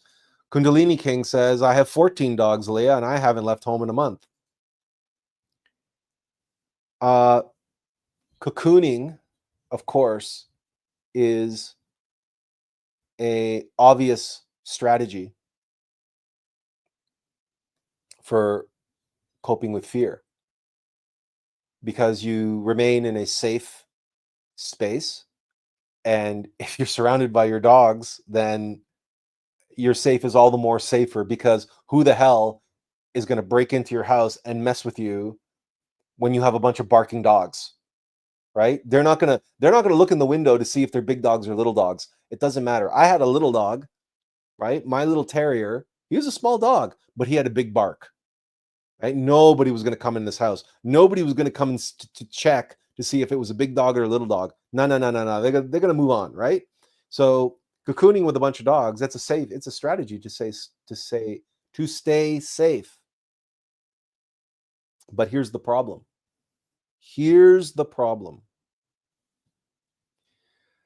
Fear is a terrorist.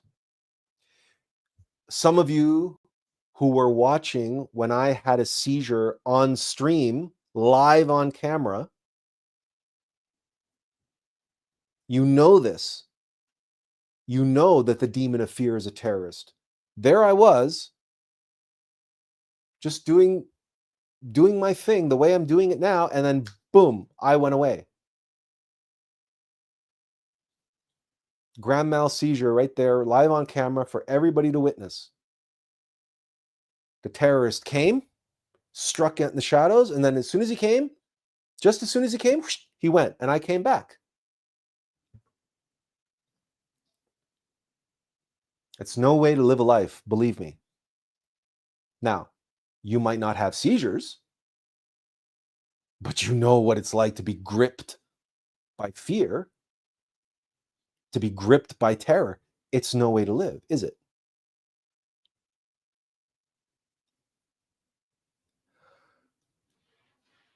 But what the hell does trauma have to do with this? And did the trauma put the fear in us? Is that what the trauma was for? To give us that fear?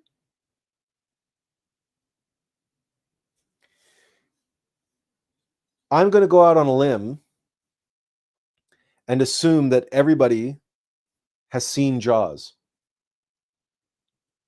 The famous Steven Spielberg, like the first true Hollywood blockbuster film.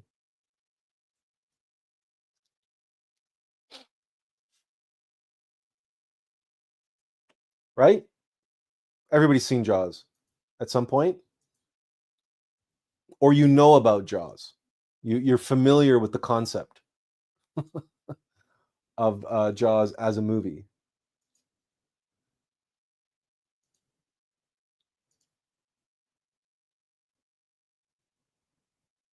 This is the original movie poster.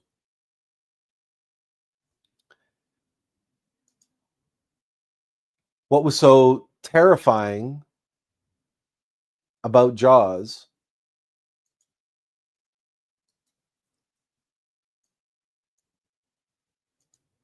is precisely that there you are swimming along. That's that first scene from that movie, right? The young couple, it's the sun has gone down and they're they're having a romantic time, and she decides she's going to go skinny dipping in the ocean. What's so terrifying about the concept of a shark, and not just any shark, but a great white, and not just any great white, a man killer, a man eater. Great white sharks typically spend most of their time in deep, dark waters. They're a deep ocean fish. I mean, that's what else are you going to call it? They're a deep ocean shark. They can swim in, and they can come into the shallows, and they can swim in as little as like a few feet of water. It's crazy. But generally speaking, they prefer the deep ocean, whatever, not least for various different reasons.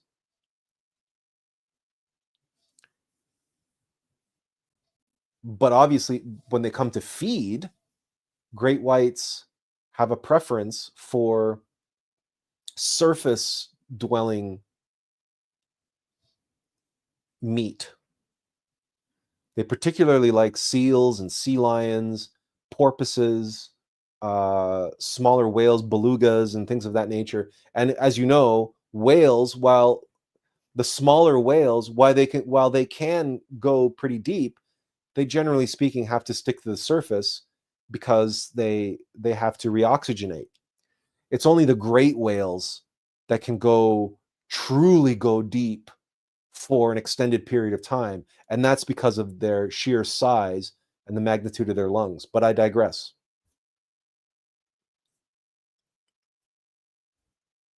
That first scene where that woman is skinny dipping in the dark, and we hear John Williams' iconic notes being played on a double bass, two notes, ba ba ba ba. That's it, ba ba. Bump, bump, bump, bump, bump, bump, bump, bump, bump. That's it. When John Williams first played that for Steven Spielberg, Spielberg thought he was joking. He played it on the piano. He says, "This is the Sharks theme." Bum bum bum bum. And Spielberg's like, What are you talking about? That's the Sharks theme." But it was, and it was absolutely terrifying. The effect of that is terrifying.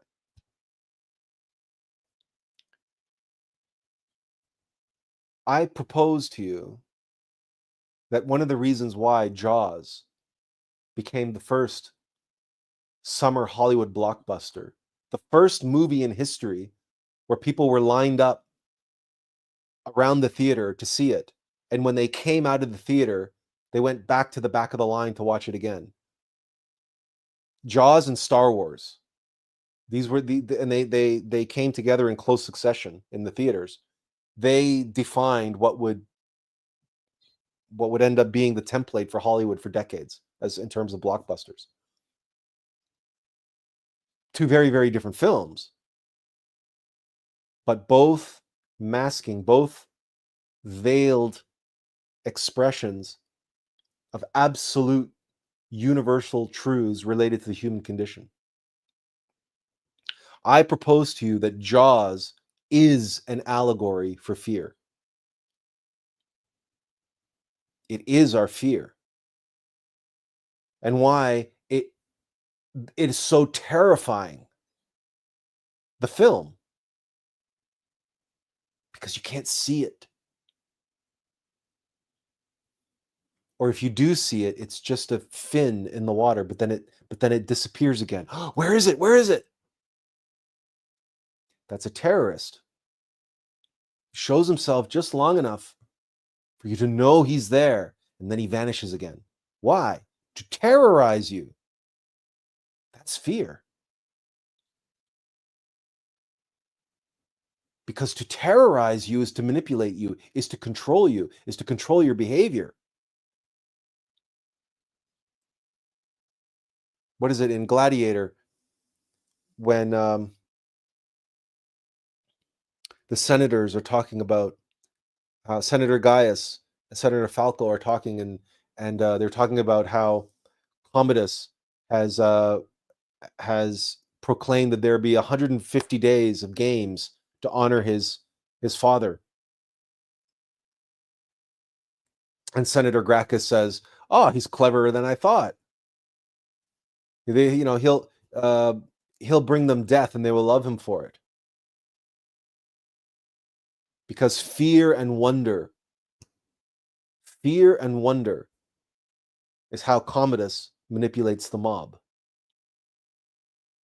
And surely a great white shark, Jaws, I mean, that the whole thing about Jaws was the fact that, they were going to show this shark. Let's see if I can open image in new tab. There we go.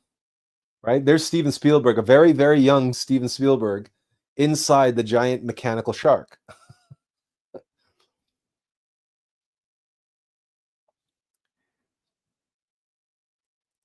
So there was this fear and wonder at play. And Spielberg is a filmmaker of wonder. Right? He makes,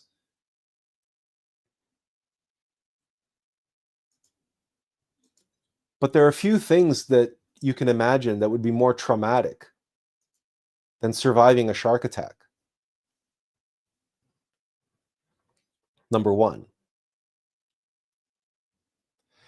But if you recall in the film, or if you've ever watched Shark Week, in order to get a great white shark to come to the surface,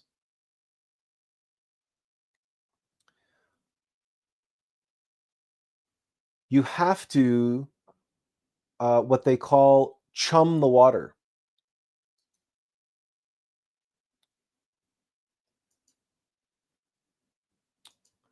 So here's an image of, okay, so this is, you see all the red? It's because they've been chumming the water. They have a whole bunch of fresh chopped up fish and the blood from those fish, and they're just dumping it into the water. Why? Because there's two things that sharks hunt on. It's electromagnetic fields, and it's smell, the scent. That whole expression, there's blood in the water. And if you watch Shark Week on Discovery Channel, you know that sometimes a scientist can get a feeding frenzy going, where there's all kinds of sharks coming because they're attracted by, they've been chumming the water. Now, why is this important? Because in the movie Jaws, they're hired to hunt the shark, to kill the shark. But how do you kill a shark? You can't chase a shark down into the ocean. You're never gonna find and kill a shark that way. First of all, the vastness of the ocean, you're never gonna find it. You got to get the shark to come to you. You got to get it to show its face. And as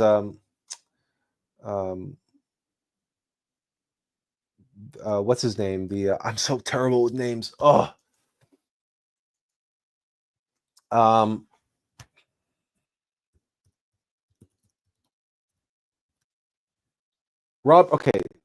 Quint, the captain, played by Robert Shaw. Right? He has that incredible monologue when he's talking about the USS Indianapolis and that was sank in the Second World War off the coast of Japan, or in the Sea of Japan, I should say, and all of these American soldiers went into the water, and then eventually the sharks came, and he has this incredible monologue when he's telling the other characters, and he says, when a shark, he's think about a shark. It's got those black eyes like a doll's eyes, these lifeless eyes. Shark is a killing machine. Shark is the most successful animal ever in terms of evolutionary biology. Shark is unchanged in over 80 million years. The great white shark has been as it's been, more or less, since in all of that time.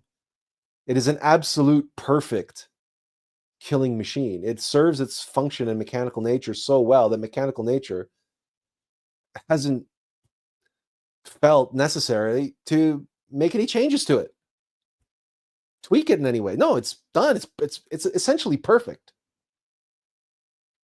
And one of the things that makes it perfect is that it's absolutely remorseless, right? And it's a killing machine. And you never know from where it's coming because it strikes you from below, from the deep. And even it's so poetic, the fact that its eyes roll back as it strikes. It just has complete and total blind faith in the determinism driving its instinct to kill. That's what makes a shark so terrifying, whereas a killer whale isn't. It's very interesting because killer whales are not, they're even bigger than a great white shark. Killer whales can kill great white sharks. But if somebody's kayaking off the coast of British Columbia and a killer whale comes up alongside the kayak, they're like reaching out and trying to pet the thing. It's a killer whale. We don't fear killer whales, maybe because they're mammals, maybe because we've seen them in marine land doing tricks and jumping through hoops. A killer whale is not a killing machine.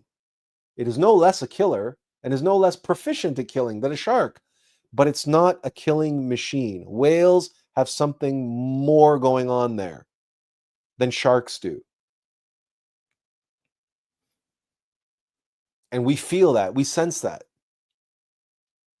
There's something overtly mechanical and very terrifying about the mechanicity of sharks. It's like, you know what? They're doing a job. They're a cog in a machine.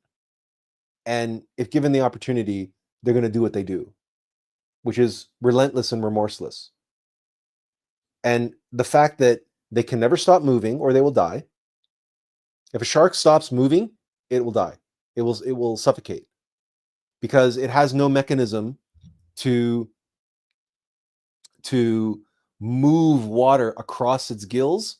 It has to physically be moving forward through the water for the water to cross its gills. Some sharks can essentially breathe in that way. They can pump back and forth so that water will move back and forth across their gills, which is how all fish and sharks breathe. But a great white can't stop moving. It has to constantly have forward momentum. And it has to constantly be eating, more or less. And the fact that its teeth are on these rollers that are constantly regenerating in its mouth. It's an absolute incredible. I mean, if it wasn't real, you would think it was dreamed up by a science fiction horror writer or something. But there it is. They're chumming the water. You have to bring it to the surface. And then what do? They shoot harpoons into it and with some barrels in the hopes that if they can get enough barrels into him, then he won't be able to dive, or he won't be able to dive deep. He'll have to keep coming back to the surface because the barrels being buoyant will keep pulling them up to the surface. The point is they have to keep the shark on the surface because it's only when the shark is on the surface that you can get the killing blow. You get that harpoon in where it counts and kill the shark. But you got to get it up out of the water. You got to get it to come to the surface.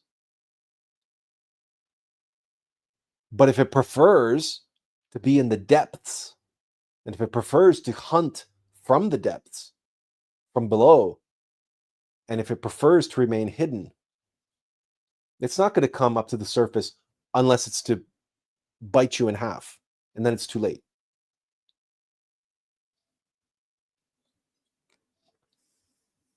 That's the nature of fear. That's the nature of a shark. And Jaws, as an allegory, as a retelling, a different retelling of Captain Ahab and Moby Dick. It's the same allegory.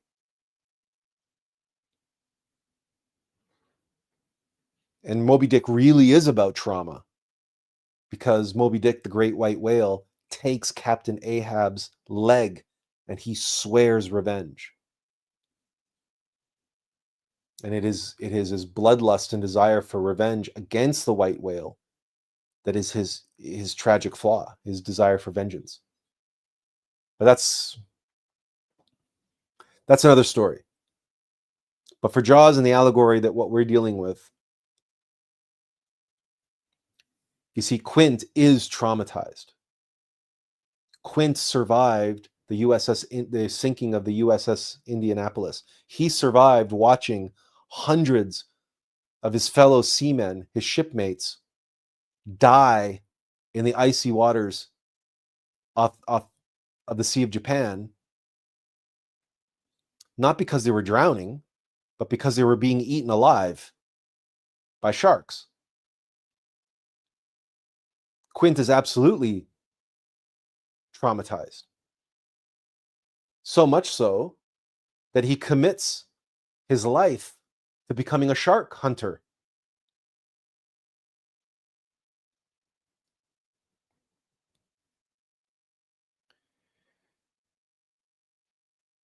In the climax of the movie,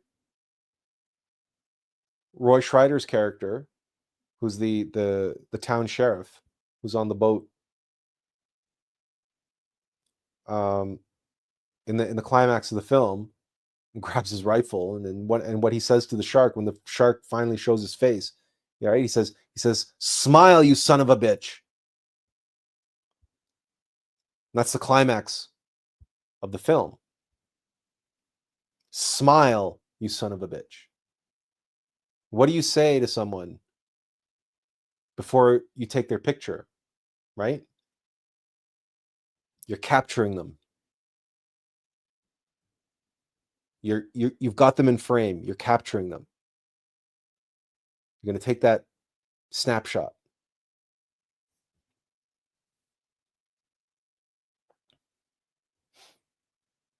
You're going to comprehend at last your foe, this thing that you've been hunting, this thing that has been terrorizing the community, terrorizing the beaches, been striking terror in the hearts of people. You got to get it to smile. You got to bring it to the surface. And the only person who knows how to do that is one who has been traumatized. Because it was the trauma, it was the carrot, the sinking of the Indianapolis, and the 300 men in the water splashing and making all this noise that attracted all of the sharks and brought the sharks to the surface, that caused the trauma.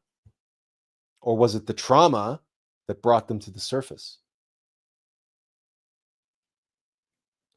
Because being on a ship in the Second World War in the Sea of Japan and being torpedoed by a U-boat, by a Japanese submarine, and having to go into the water is traumatic enough.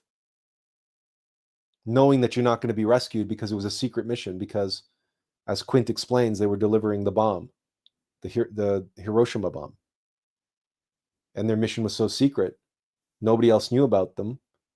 And so them sending out distress calls didn't matter, because they were on strict radio silence, and nobody was going to come and respond to the fact that they were torpedoed. So they all knew they were going to die. It was traumatic enough, except they didn't know they were going to die by being eaten alive by sharks. But the event, the circumstance, the trauma brought those sharks to the surface. And in that moment, Quint, who was a part of that experience, he experienced, he saw, he learned the true nature of sharks, what you can do to, shoo them away, get them away, how to survive in those situations. And it set him on a course of a lifetime of becoming a shark hunter, an expert on how to bring sharks to the surface and kill them.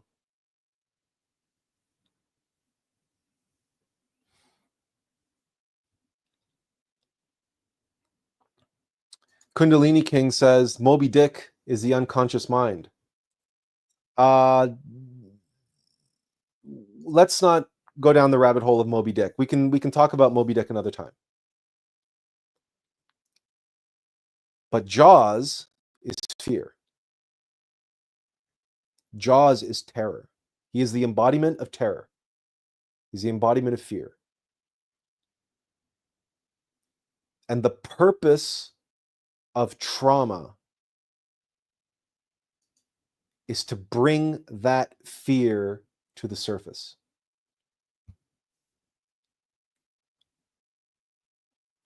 You cannot fight fear if it is in your subconscious mind. That's the home of egos, is our subconscious mind. Yes, we are unconscious of our subconscious. That is true. But it's the subconscious mind. The unconscious mind can be different things. For example, your higher self is in your unconscious mind. You're unconscious of your higher self most of the time.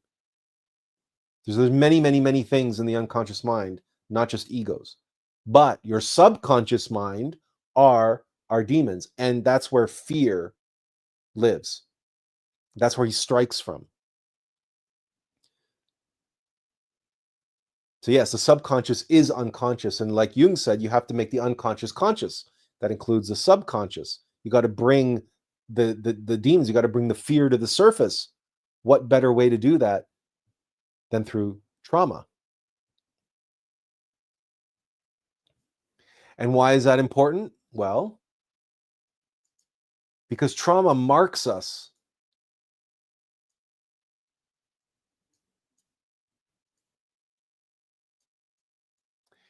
And as I explained with the two twins and their trauma, what they lived with, whether it be shame or pride, was all being governed by fear.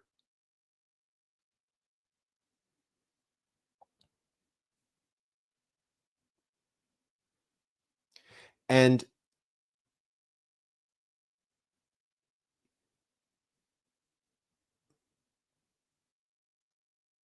to know fear requires us to experience it. You can't know fear without experiencing it.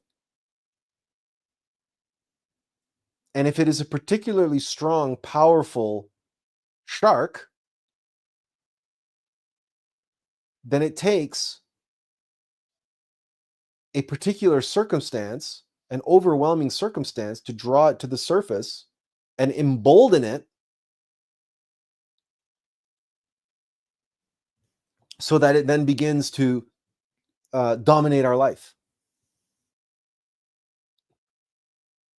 Because you don't want it to come up and then go away. That's not useful. You need to continually chum the water. You need to continually have this thing on the surface. Why? So you can observe it. So you can comprehend it. Because only then can you harpoon it. You have to get the shark to smile. Smile, you son of a bitch. You have to keep your eye and observe yourself and analyze that great white shark and its ways and its pattern. You have to become a Quint, a shark hunter. You have to become a hunter of your own egos. You have to become a hunter of your fear. You have to hunt what hunts you, in other words. The hunted becomes the hunter. Otherwise, you're just going to be a victim. You're just going to remain hunted, and you're going to be continually traumatized, and you're going to be continually suffer. But you're not suffering because of the trauma. You're suffering because of the fear, the underlying ego that is the cause of your suffering. It's not the trauma. The trauma just brought it to the surface. And things that happen that trigger that fear, but they are related to the initial trauma, you can say, well, I'm reliving my trauma. I'm reliving my trauma. No, you're just experiencing your fear. It's your mind that's piecing it together and rationalizing and distracting you from what's actually causing you your suffering. And I explained with the twins that their alcoholism, right, or their megalomania, their pride or their shame, either way, it doesn't matter. All of that's a smokescreen.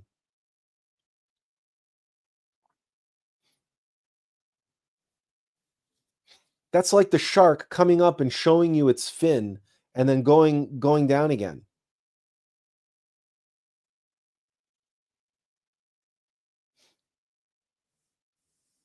It's just a way to it's a way to terrorize, and it's a way to keep you distracted and keep he's over there, he's over there. Why? That's where I saw the fin. That's where I saw the fin. That's not where the shark is going to attack. The shark is going to attack the weakest link while everybody else is chasing the fin over there because the shark moves really quick. That's fear. That's a terrorist. Sets up a distraction, sets up something over here, makes everybody go over there, and then comes over here and attacks where there's no defenses. Because the nature of fear is that it's fear. It's not going to attack you where you are strongest. It's going to attack you where you are weakest, exactly like a shark would. Sharks are attracted by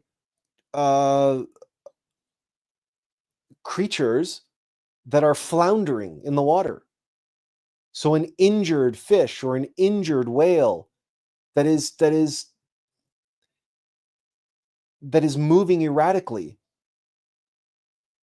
Sharks are drawn to that. That's their job. That's part of their job, is to cull the weak and cull the infirmed and cull the injured. Because if you think disease and whatnot can spread fast on land, just imagine how fast it can spread in the oceans when everything is so fluid.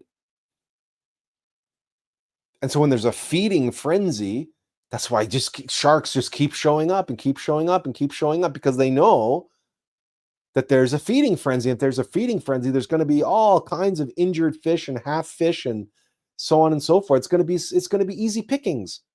But the other thing too is that blood in the water and the vibrations of the water put sharks into attack mode, and they become 10 times, 100 times more ferocious than they normally are, because under normal circumstances, sharks are actually quite docile.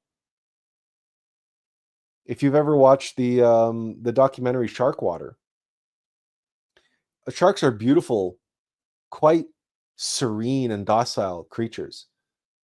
They're they won't harm you in any way. It's just when they're activated, then they're like, okay, you get out of their way, because they're remorseless. They're not going to recognize friend from foe, right? That's even in the movie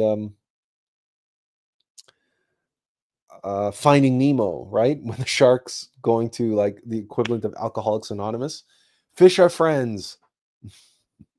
But then he smells some blood, and then he goes, "Oh, that's good," and his eyes turn black, and he goes into killing mode, and he becomes ferocious, right? So that's even played up in that cartoon. But that's really what they're like. That's really what they're like. Kundalini King says, I'm currently reading Ego and Archetype by Edward Edinger, also Science of the Soul. He refers to Moby Dick in one chapter. Oh, that's fine. I just, yeah, so that's People have many, many different interpretations of things, right? So people can read into and read into that however they want. But Moby Dick is we cannot discount the fact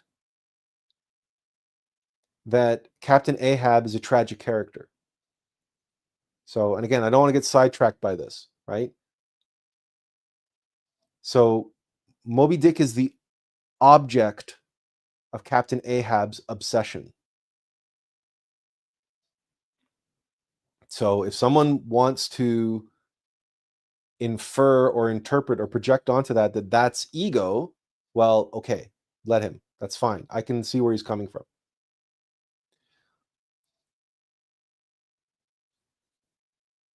Where were we? Trauma and the purpose of trauma.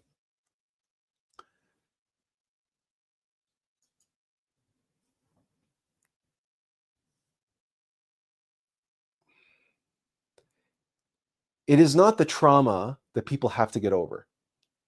It is not the trauma that people have to overcome. This is a fallacy. This is a diversion and a distraction.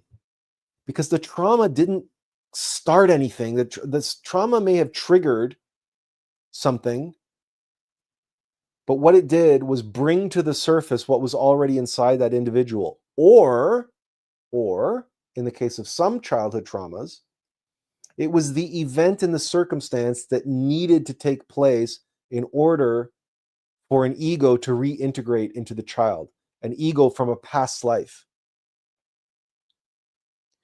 This is difficult to grasp, but when a child is born innocent. The monad has karma, but that karma must reintegrate into the physical vehicle and the metaphysical vehicle of the monad. So the child is innocent.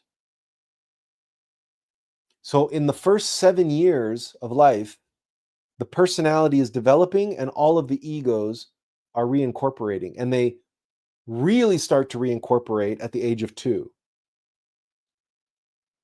One of the reasons why babies cry and wail, sometimes uncontrollably, sometimes for no apparent reason, is because babies being innocent are very clairvoyant. And you know this if you've ever looked at an infant looking back at you. Babies have like perception, they have awareness like 100-year-old Zen Buddhist master. Like everything they look at, they're looking at with pure, unfiltered consciousness because they're innocent. Their brains and their mind is not full of junk, and their emotional bodies are not full of a lifetime of garbage. They're pure, they're innocent. And you can see that in their ability to simply absorb everything. And when they look at you, they're looking through you. And what that means is many babies can see into higher dimensions.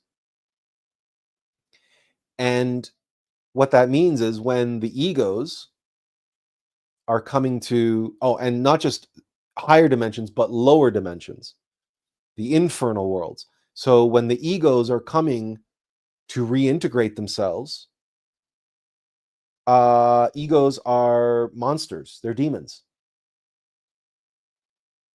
So that's cause enough for any baby to completely like break down and just start wailing in reaction to that. It is also why no matter where you go in the world, no matter the culture, creed, tradition, it doesn't matter. You can go anywhere in the world and you will hear about children who see monsters under the bed and monsters in the closet. Because that's one time in which children are particularly vulnerable, and how when egos reincorporate into children, is when they sleep. when they're alone in bed at night. And that's why the tradition began of reading children bedtime stories. And all fairy tales, all bedtime stories are acutely esoteric, profoundly esoteric. And this helps attune the consciousness within the child. It helps attune them to the supernatural and the esoteric, to not be so afraid and not be so shocked by the monsters in the closet, the monsters under the bed.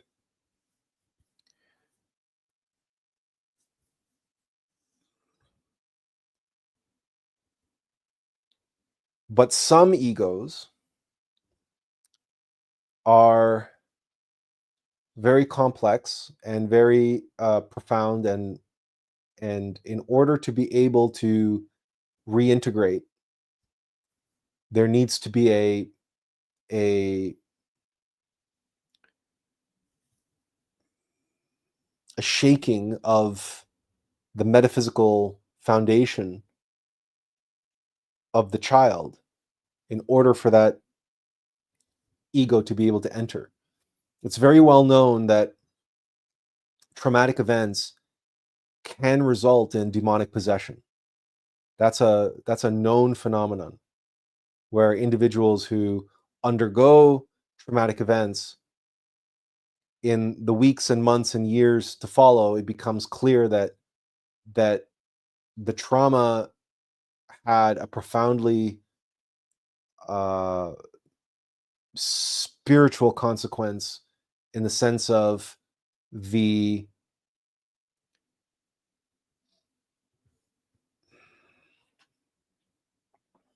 having an entity enter them during the trauma. And the same can be said for children and childhood trauma, in which an entity has to reincorporate into the child. Now, it has to happen because it's karma, it's karmic. That entity was in that monad, with that monad, in a previous lifetime. So it has to reintegrate in this lifetime.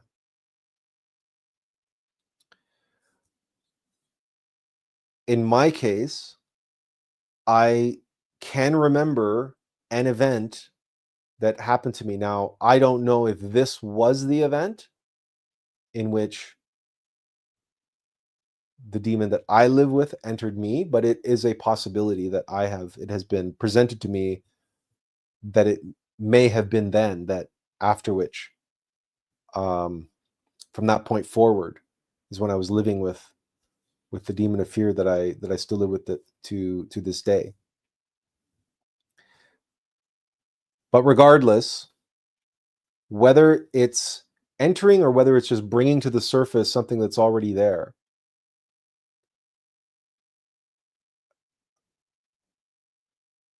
the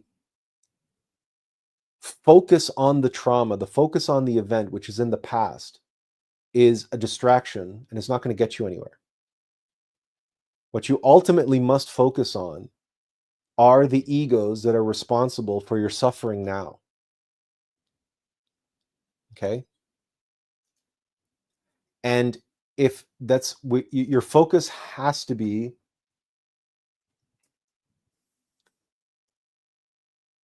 it has to be here. Okay, so the mark of trauma, that's too much. It has to be on this end of the scale.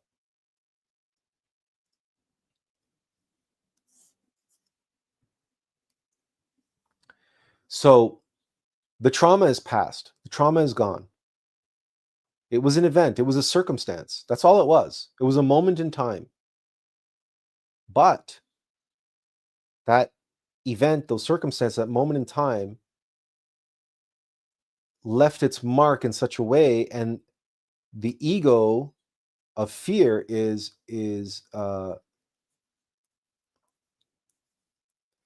continues to terrorize you.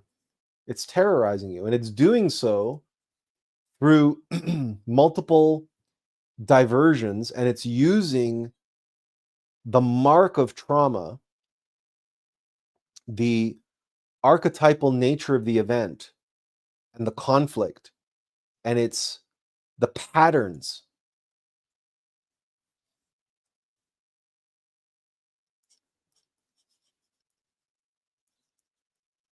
We can call them traumatic patterns. Now, again, or the traumatic patterns keep showing up. Why? Because the traumatic patterns are stimulating the fear.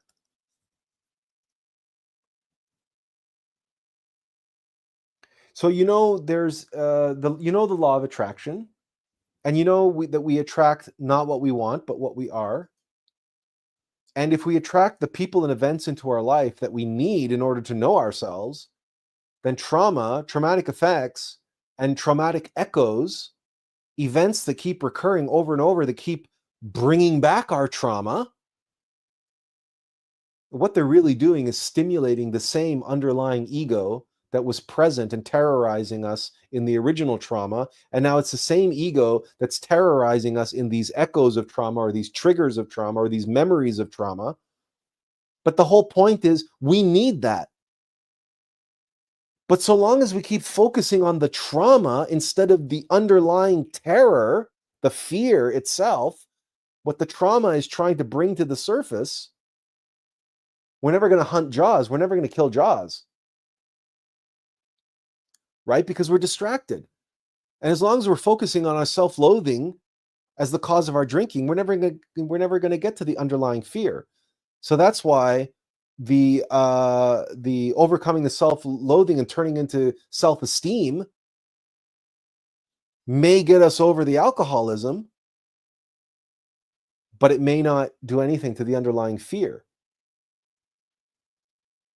We might now be terrified of having a drink, or be terrified of going into a bar.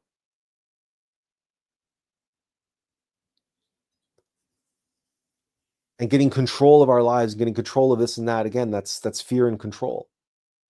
So Benjamin said earlier that trauma can be a gift. Our Divine Mother gives us everything that we need, including all of our tests and trials and ordeals, and our traumas. Because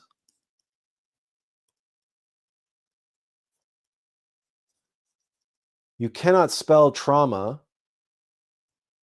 without aum and ma, i.e., mama, or ama. These are the universal words for mother that all babies utter among their first words in this world. Ma, the primordial sound of the divine feminine. The feminine sound. Ma, mama, ama.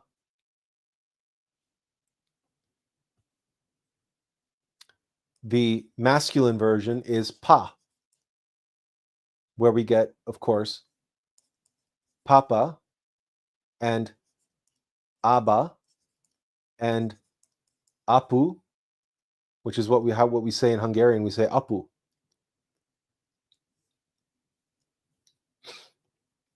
And if in the Mozart's Magic Flute, the song that Papagena and Papageno sing together, their duet, is their half the song of their duet is just them singing ma ma pa pa pa ma ma ma ma ma ma ma ma pa pa pa pa pa pa pa pa ma ma ma ma pa pa pa pa pa ma ma ma ma, right? That's like for like I don't know how many long minutes in the Magic Flute. You have Papageno and Papagena, their courtship dance and their duet, their love song is just ma ma and pa pa. Why? Because they want to have children. They want to be parents. and they're singing the divine primordial mantra of the masculine and feminine forces. And Aum, is the Aum of life. And TR,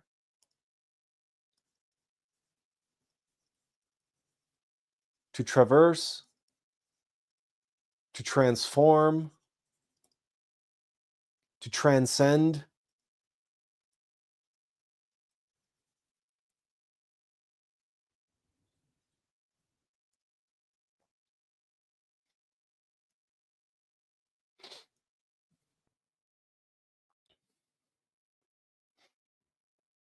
Trauma gets a bad rap. People don't want to suffer. People don't want to have their tests. People don't want to be tried, and they don't want to face jaws. But if you don't face jaws, if you don't bring it to the surface, then it's going to terrorize you, and it's going to keep terrorizing the community, and it's going to keep picking people off one by one, and they're good, and everybody's going to be terrified of going into the water.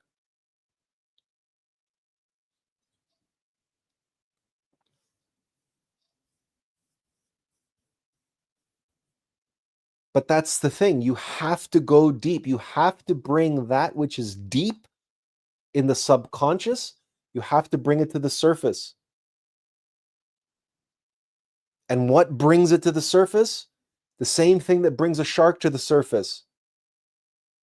Fish that are in distress, a feeding frenzy, blood in the water, right? These are all traumatic things for fish. To be chopped up and bloodied and thrown in the water, that's very traumatic for fish. But that's what brings the jaws to the surface.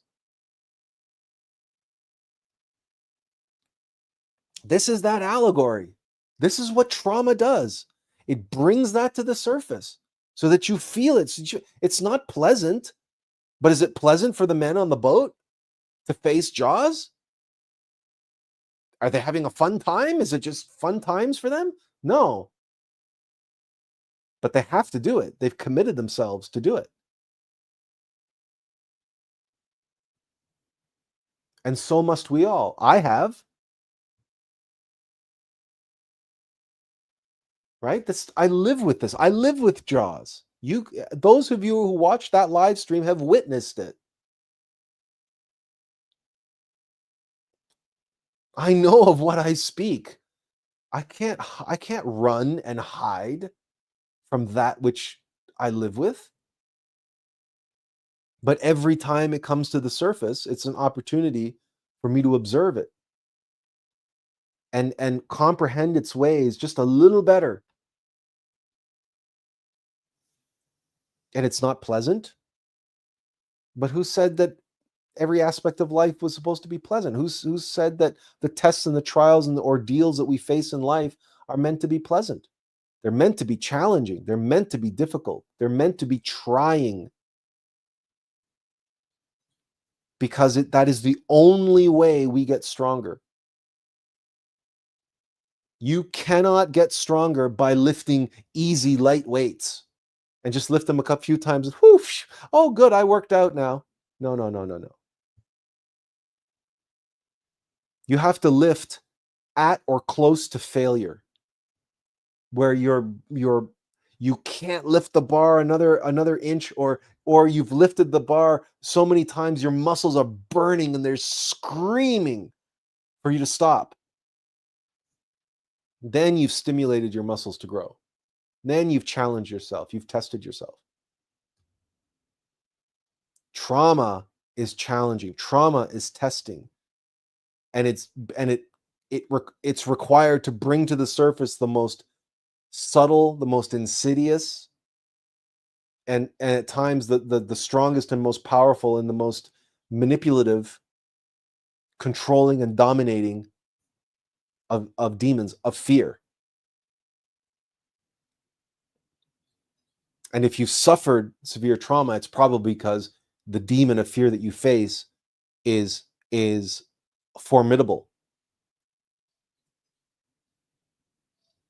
And why, your terror that you feel now is not because the trauma was so intense. No, it's because the demon of fear that you face is that formidable, that it has the power to dominate you that way and make you feel that afraid or that traumatic or that anxious all the time. You have to observe it. You have to comprehend it. You have to meditate on it. You have to know its ways. And the first,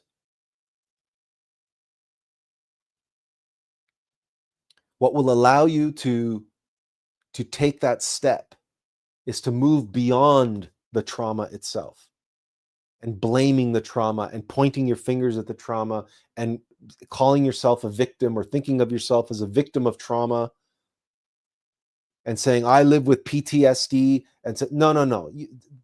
Post-traumatic stress disorder is just a bullshit acronym to describe a whole bunch of symptoms that are actually being created by egos, by demons inside of you that were brought to the surface by the trauma. That's what it is.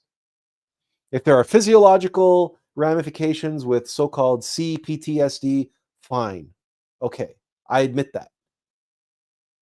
That there's, if the trauma involved complex physiological and physical ramifications, like I was talking earlier about concussions and so on and so forth, because the mind-body connection is there. But rest assured, there is no physical cure to your so-called trauma. Forget about that. There is no mechanical cure to your so-called trauma. Forget about that. And any complex trauma you have, so-called complex PTSD, rest assured, the complexity is going to sort itself out if you get to the underlying foundation, right? It's only freaking materialist science, right? I like to say the devil is in the details. You've all heard that expression, the devil is in the details. Leave it up to mechanical science to get bogged down in the details and get caught up in the devil's weeds, right?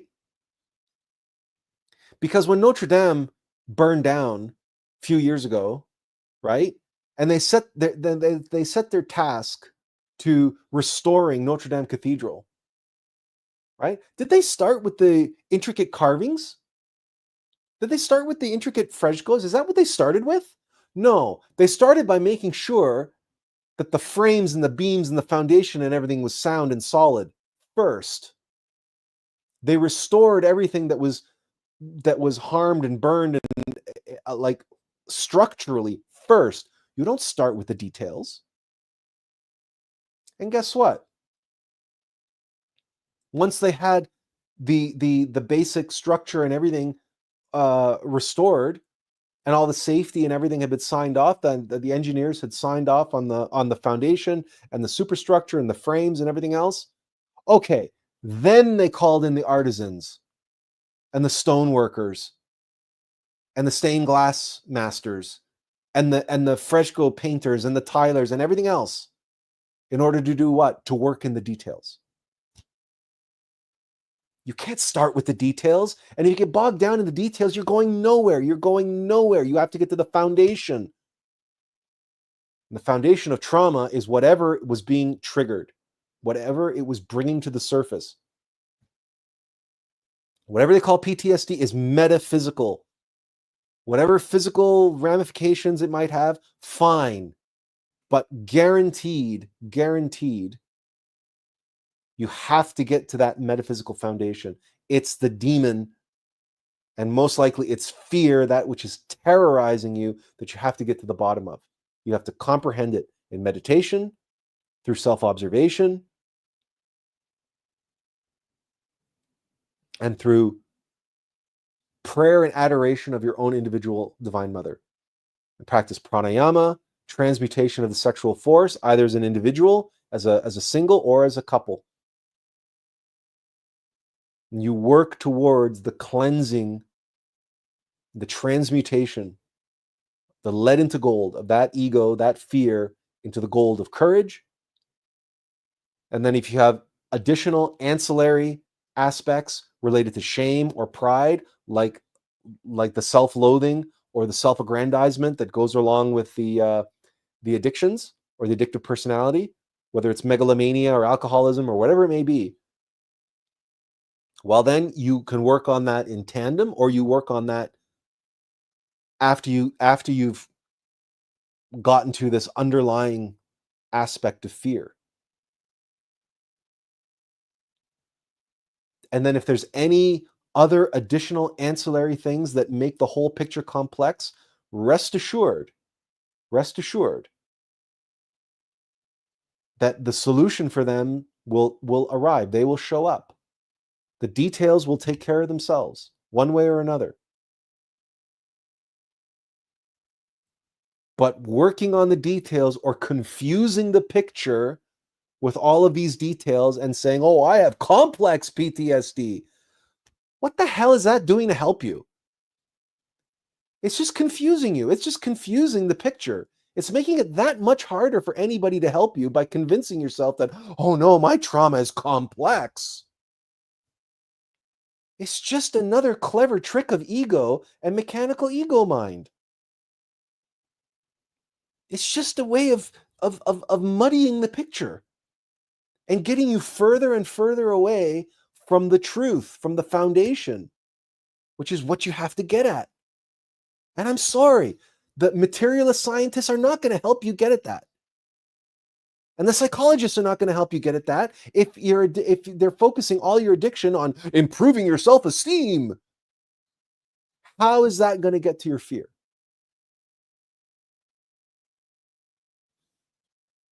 This is why trauma is so pervasive and why it spreads like wildfire. And while nobody can really get to the bottom of it and get over it. The global pandemic was a referendum on fear. That's what it was a referendum on. And if you go back and you look or observe yourself or go back and look at how the world reacted to the flu,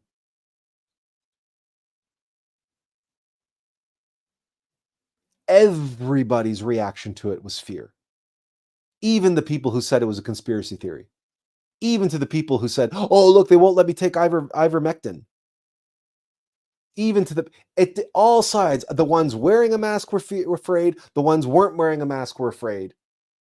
Don't control me. I'm in control of my own life. The ones getting the shot were afraid. The ones not getting a shot were afraid. The ones who didn't get a shot were afraid of getting spike proteins shedding off of the people who had the shot. My God, it was unbelievable. It was fear all around. Whether you got the shot or didn't get the shot, it didn't matter. Whether you were afraid of getting on dying on a ventilator or not dying on a ventilator, it didn't matter. You were afraid of something, even if you were afraid of corrupt governments creating this massive conspiracy. That's what you were afraid of.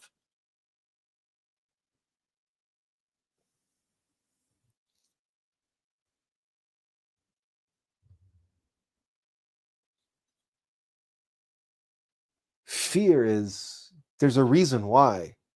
There's a reason why. I've been living with this thing my entire life. And there's a reason why it is the demon that I had to become an expert in. Because especially in the Kali Yuga, as humanity faces its destruction, the death of a global civilization, it's fear that drives all of humanity right now, including all the elites, building all their bunkers on their remote islands and building rockets to Mars. They're living in terror. This entire humanity is living in terror. And that's why everything is so-called traumatic And there's trauma everywhere, and everybody is being traumatized by everything. Because everything is triggering their fear. Their fear is reacting to everything, is reacting to the Kali Yuga, is reacting to the times that we're living, the end times. And you have people, the people who grew up, these millennials and Gen Z, who were helicopter parented and everything else in there, and they could be traumatized by a tweet. They could be traumatized by somebody trolling them on Instagram or on Facebook. And social media has been a disaster for young women in terms of their self-esteem.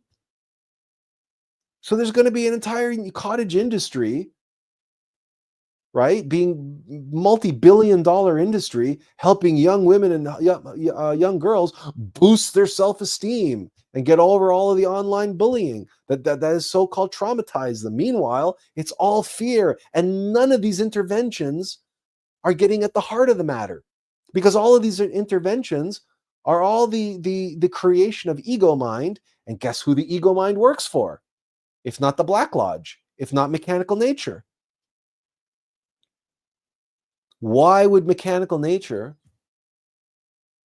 want to dethrone and disempower its most potent of generals, its most powerful and potent of algorithms, the force of life? As I've said many times, fear and lust. Because fear is Asmodeus and lust is Lilith.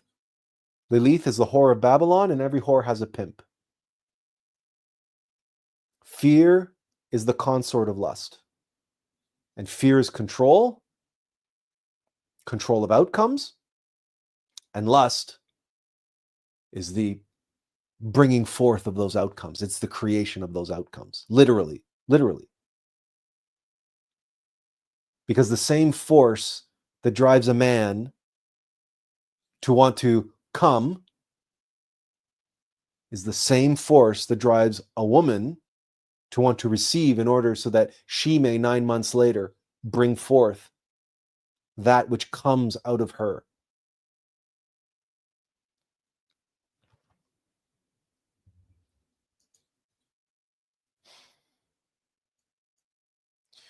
Benjamin says, I completely agree. I went through a lot of traumatic experiences growing up and witnessed so many heartbreaking things. But for some reason, I was able to process it all in a way that kept me focused on the bigger picture, the higher, more beautiful aspects of life. I didn't dwell on the pain, but I know those experiences shaped me and made me stronger than those who never had to go through them. Leah says, healing is messy and it takes time. You can't run away from yourself, because wherever we go, we are there. And she also adds, a pill isn't going to fix anything. And finally, she says, that's why the pills they give for depression have a side effect of suicidal thoughts. You know, you make an excellent point here. Depression is deep-seated subconscious anger. But that anger, like in my case, that anger is driven by fear. Because as we know from our Star Wars, from Empire Strikes Back, but from Star Wars in general, fear becomes anger. Fear very quickly shifts and becomes anger. And so when things don't go our way, when our desire to control outcomes, right? That's fear, because fear and desire, two sides of the same coin. When those outcomes don't come about, depression can set in, even if we're not consciously thinking about that. Oh, what that thing that I was hoping for didn't happen. Because if it's subconscious, right, then the anger, what happens is the anger releases this toxic energy, and it drains our energy from within. So it's sucking the life force out of us. That's why the number one symptom of depression is low energy, lack of motivation, lack of a will to live, and so what you mention here, the suicidal thoughts or the thoughts to self-delete, this can happen because taking a pill that, pardon the expression, screws around with the hormones and the neurotransmitters on the surface level of the brain and the body, it's not addressing the underlying metaphysical cause of the depression, which is sucking the life force, which is fourth dimensional energy, which is vital energy. It has nothing to do with hormones. It doesn't matter how many hormones you give somebody or how many shots of espresso or Red Bull you give them. If their vital energy is being drained out of them by an ego, by a demon, and that demon is fear, they're not going to have the will to live. They're going to lose the will to live. Because the will to live cannot be there if the vitality required for life is being drained out of you. If that, it's impossible. That's why we have the sixth dimension, the fifth dimension, the fourth dimension, and the third dimension, because there's a cascading, a downward progression as the more subtle crystallizes into the more solid. So if the vitality is the energetic expression of both the emotional body and the mental body and the causal body, the body of willpower, i.e. the will to live. So when that gets crystallized down into the vitality and the kundalini energy, the creative force, right? Because in order for your will to be manifest, it needs to be created through, and in order for your thoughts and your emotions and your vision to be realized, it has to pass through the layer of the creative energy. But if that creative energy is being sucked out of you, you've got nothing to work with. And so you lose that will to live. So it's absolutely true that pill's not going to do anything. Tiffany says, isn't anger considered, though, as a topical emotion, while the underlying emotion is usually a deep vulnerability that was violated at some point? No, so anger is, as I said, fear can lead to anger. And as I've been talking about for nearly 3 hours now, fear is the underlying ego behind all trauma. So if you talk about a deep vulnerability that was violated at some point, that's like your innocence or your weakness that was taken advantage of, right? So you were innocent, you were vulnerable, and somebody came and dominated you, right? And took advantage of you. That violation, that violence, right, on their part against you was them dominating you. That was their fear acting out to control you, triggering your fear. You are terrorized because fear doesn't want to be controlled or dominated. Fear wants to control its own outcomes, wants to be in control of its own destiny, right? So the resentment, the frustration, because fear turns to anger, that deep-seated frustration can live with that fear. And that's what can come to the surface anytime that there's a triggering event that brings back memories of that initial violation. But what's important to remember, what's important to note is, as you're pointing out here, that anger is kind of like this surface level thing. Anger is the flame and fear is the coal. Right? So anger is the fire, but fear is the fuel that's burning. The actual energy is contained in the fuel, the desire to control. When that we are dominated against, or the control is used against us, then we are not in control. When we are not in control, then fear is not getting its way, and then it expresses as anger or frustration, right? When you don't get your way. Like, look at a 2-year-old. I mean, God, if people want to understand fear, Live with a 2-year-old. Or sorry, anger, right? If people want to understand anger and fear, the desire to control, live with a 2-year-old. And just wait until, the 2-year-old is in the grocery store with you and says, "Mommy, mommy, I want this." And say, "No, no, no, dear, you can't have that."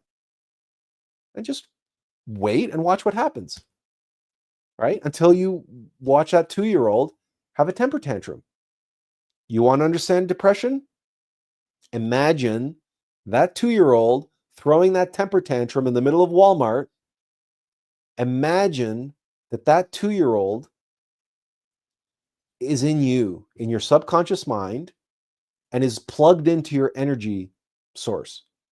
I mean, just observe the mother of a 2-year-old throwing a temper tantrum in Walmart, and just watch as her face turns pale white, as the blood like drains from her face, because she knows it's no point in her getting angry. So her face doesn't get red with anger. Her face turns pale with white as everybody's looking at her and pointing fingers saying, "Oh my God, what a terrible mother." Or some people might be looking at her sympathetically, say, "Oh, look at that poor woman and that terrible, their kid throwing a tantrum," right? Some people can be empathetic, right? But many people are very judgmental. Say, "Oh, look at that terrible mother. Look at their terrible kid," or whatever.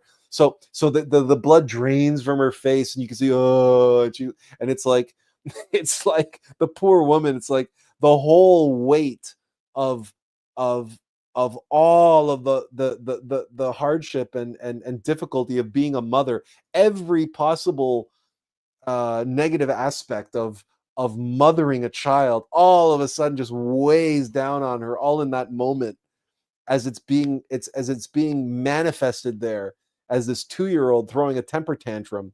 And you can just feel all that weight as she's like it's just like, oh, like she's just giving way under the weight of all of that. Okay, so just that picture, visualize that in your mind. Now, imagine that taking place in your subconscious mind. And the energy is not being drained by the mother inside, is being drained from you. And it's like, oh, okay, now I understand the symptoms of depression. Now I understand, because you can't get at that screaming temper tantrum in the same way that the poor mother, she can't say or do anything to get the kid to stop, right? It's hopeless. And at least that mother could, potentially pick the kid up, or do something, like do something, give the kid a lollipop to shut him up, right? Or just give in to him, which is like the worst thing you can do. But we don't have that benefit when we're suffering from a depression that we don't know the cause of. We haven't gotten to the cause of it. I certainly know what I'm talking about, because I'm on freaking disability for depression. My depression is so severe. But I also know what the cause of it was, which I haven't known for many, many years. I wasn't able to piece it together until this past October. So, I know a few things about what I'm talking about, and not just metaphysically, not just theoretically or intellectually, but experientially. It's one of the reasons why I can speak with such certainty about the nature of these things, right? About the nature of fear and about the nature of depression. And anxiety, by the way, anxiety is exactly the same dynamic, exactly the same everything, only it's not anger, it's just fear. So the fear hasn't turned to anger, it's still just fear. So now, instead of the kid throwing a temper tantrum, imagine that the child is having a panic attack. But he's having a panic attack in your subconscious mind. So now he's doing this. Oh my God, oh my God, oh my God, oh my God, right? And you know that you've ever been gripped by fear. If you've ever had a panic attack, or if you've ever suddenly been gripped by sudden paranoia or whatever, every muscle in your body, everything, like the energy expenditure is off the charts, because everything is tense, everything is stress. You're in that parasympathetic you're in the sympathetic mode, and it's like you're in hyper fight or flight, right? Like that's physiologically and practically speaking. So that's fear triggering all of that. And you're in hyper fight or flight.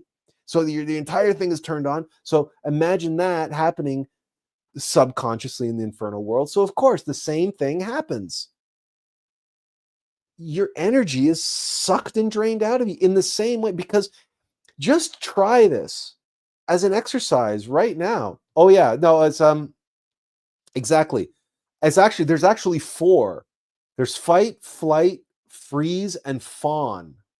Now, fawn is very interesting because fawn is when the fear penetrates into your parasympathetic nervous system, because your sympathetic nervous system activates fight, flight, freeze, or fawn. Yes, correct. And so if imagine the same energy, the same demon, the same fear, but instead of triggering your sympathetic nervous system, which is causing you that hyper thing, imagine it having the same effect on your parasympathetic nervous system. So now it's you throw yourself at the mercy of whatever, and now it's like you're melting, you're like collapsing under the magnificence and the strength and the power of your oppressor, right? It's like but this is a defense mechanism, right? You throw yourself on the mercy of the court, you throw yourself at the feet of your oppressor, and exactly as the word describes, you fawn all over them, and you're like completely, it's completely becoming totally submissive, if you want to use the BDSM terminology of doms and subs.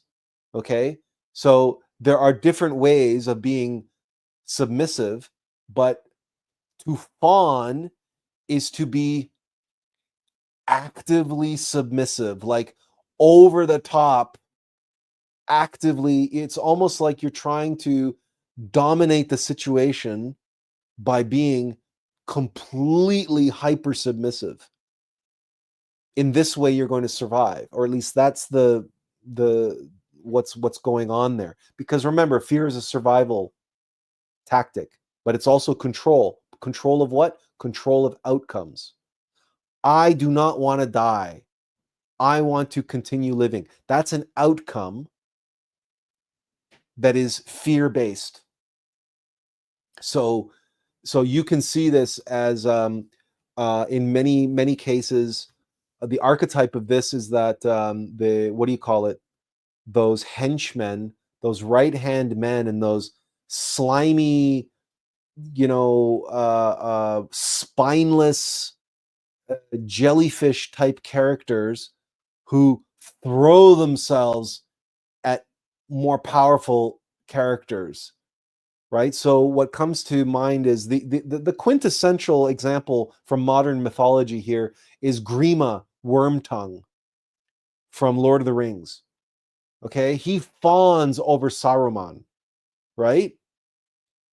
But he's not the only one. Throughout literature, you will find cases where there's a powerful figure, powerful man, and by his side, even Beauty and the Beast, you have Gaston, and he has his sidekick LeFou, and LeFou sings this whole song at the beginning of the movie.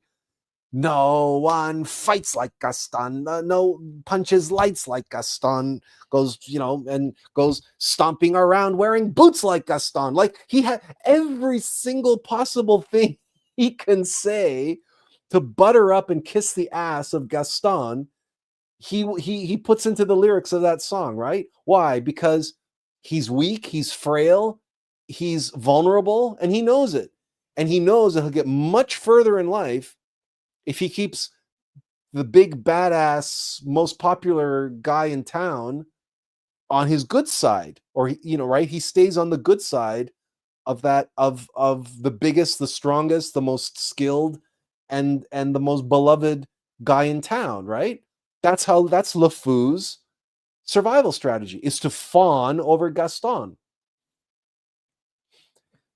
So it's very interesting that this very rarely gets mentioned when you talk about the three modes of fight or flight or freeze.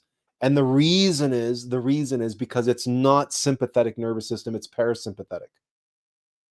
Because it's completely the opposite. And in fact, you could argue that to fawn over someone, to kiss somebody's ass, and to, is a very, very clever strategy of controlling them. Because that's actually how Grima Wormtongue ends up controlling the king of Rohan, Theoden, right?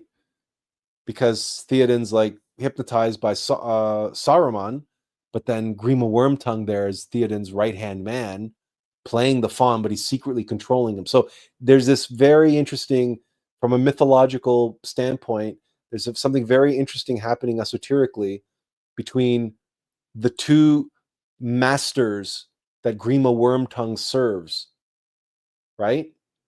And he's fawning over one and he's manipulating and controlling the other. And it's a very interesting dynamic that's worthy of meditating on if you want to go deeper into that dynamic. But I digress. It's all fear related, so it's not too far a digression.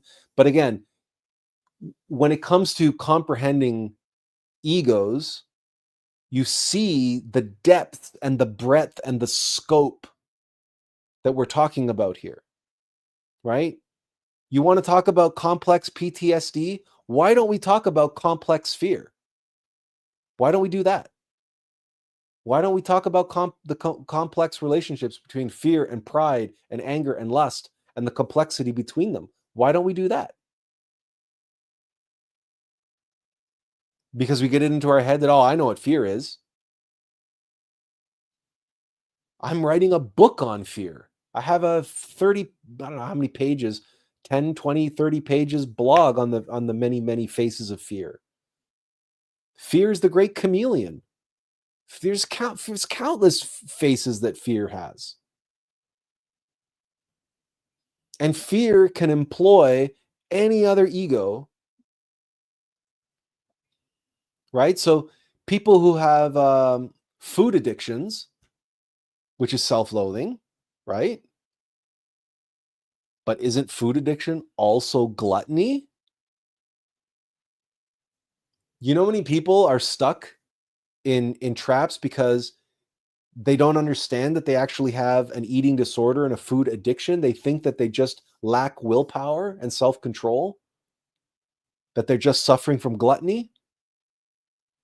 Meanwhile, there's probably a triggering traumatic experience that brought to the surface fear that then created the self-loathing and chose eating food as its drug. So now that fear is hiding behind gluttony that's masking self-loathing and addiction that's masking and hiding the underlying fear. And you wonder why we have an obesity epidemic in the West, especially America? And psychology doesn't look at it this way. It's incapable of seeing past the materium into the metaphysical reality. But whereas I can explain it in 10 seconds, how an eating disorder can appear to the person themselves as gluttony, that what feeds their self-loathing. Oh, because I have no willpower, I can't stop myself, which then feeds this loathing, which is actually feeding the addiction to the food, which is not gluttony, but it's pretending to be gluttony, and it's using gluttony as a pawn, as a mask, as a shield to hide the self-loathing. But meanwhile, the whole thing underneath is being driven by fear. Now, I'm not saying that everybody who has an eating disorder falls into this dynamic that I just mapped out, but it's a possibility. And I'm saying that maybe one of the reasons why so many people fail in diets and fail in trying to lose the weight and keep it off is because maybe they do have a complex psychological dynamic going on metaphysically in their psychology and in their physiology and their metaphysiology, their physiognomy. Because that's another thing that psychologists and doctors don't understand and don't want to accept. That the mind isn't just the brain. We have a mental body. We have an emotional body. We have a vital body. And we have a causal body. That's why it's possible for a trauma, an ego, or something that you suffer mentally to be felt in an actual physical part of your body. Because the mental body is a body. And that we talk about the mind-body connection, but then materialist science comes along and says, no, but everything's in the brain. As if the nervous system didn't matter. Or they say, well, no, it's just everything's in the brain, and it just has ancillary, it'll affect via the nervous system another part of the body. They don't understand or recognize, or when they do, they don't understand. They can't explain how it is possible that you can have a physical malady, a psychosomatic physical malady that is entirely centered around the nervous system in a certain part of the body. That's nothing to do with the brain. And if you measure the activity, there's no activity going on in the brain directly linked to the disorder that's happening in the other part of the body, because it's isolated and located just in the physical brain. But when I talk the physical brain, I mean the brain of the physical body, the motor instinctive sexual brain, which is the spinal column in the nervous system. Because we have those are the 5 centers in the 3 brains of the human machine, right?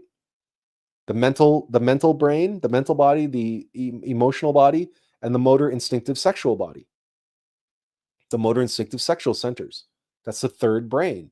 And that brain is throughout. Like we have more neurons in our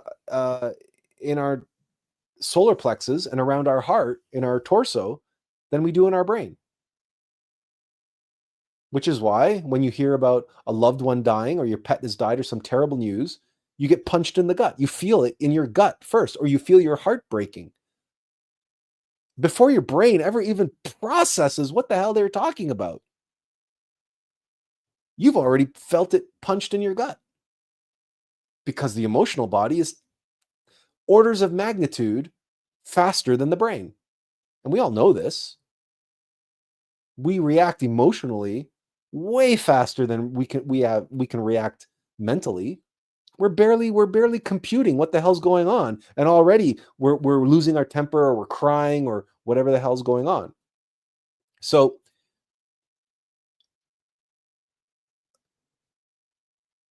it is a travesty, and it is a tragedy that something so pervasive and so ubiquitous almost as trauma, especially as things get worse, and especially as generations become weaker. They're being raised to be weaker and weaker and weaker, with less and less experience, and more their lives and everything they do revolves around TikTok, as though they can learn everything they need to learn, and everything they need to get out of life they can get through their freaking phone. The more this perpetuates, the more severe and intense and pervasive and ubiquitous this term trauma is going to become. And the more that materialist science and medicine and psychiatry and psychology are going to be pointing the fingers toward this thing called trauma. I mean, that is the reason why there are safe spaces on universities. You realize that, right? Why young people demand that there be safe spaces, because they're terrified. What are they terrified of? They're terrified of trauma. Does that tell you anything? Terrified of trauma. What is it that trauma brings to the surface? Even the thought of a traumatic thing is terrifying for people. That should tell you something. That's a clue. What is trauma really about? Go watch Jaws. At the very least, go onto YouTube and watch like the few key scenes. Watch Quint's monologue. You can find it on YouTube. It's on YouTube. I don't want to play it because I don't want to deal with the copyright strikes. You guys can do your homework for yourself. But never forget this. Never forget. To traverse, to transform, and transcend via the Alm of life, by the care of your mama, your divine mother. That's what trauma is for. That's why we experience trauma. So stop pointing fingers and blaming trauma. Dig deep within yourself. Dig beneath the surface. No matter what you're suffering from. If you addictions and self-loathing, okay, but realize that you're being manipulated, you're being controlled. That downward spiral, that cycle, the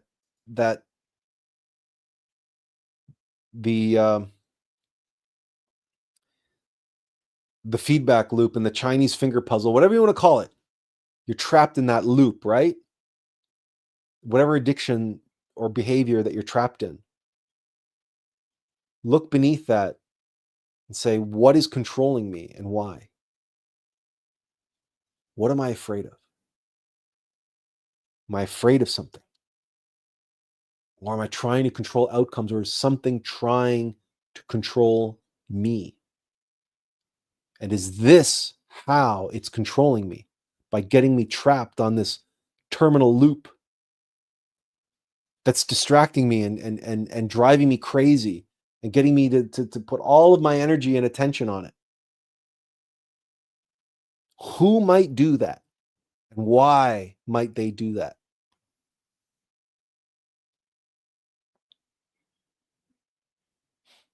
And it's serendipitous, absolutely serendipitous, that no less than 24 hours ago, I watched The Edge of Tomorrow with Tom Cruise. Tom Cruise and Emily Blunt. And if you recall the movie, it's a sci-fi movie whose premise is a lot like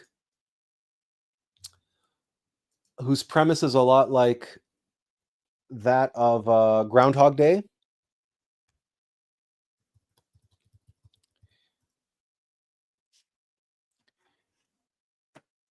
And yeah, you know what? No, let's forget that. Go back.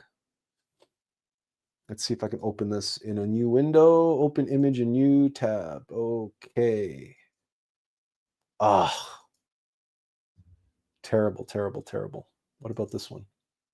Oh, that's better. Open image in new tab.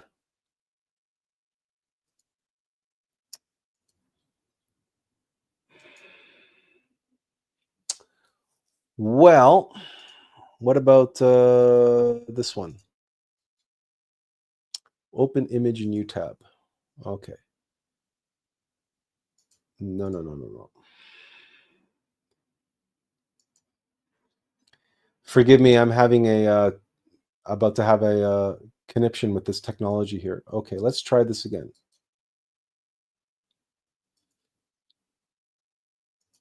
There we go. So the movie is called Edge of Tomorrow, and it's about an alien invasion.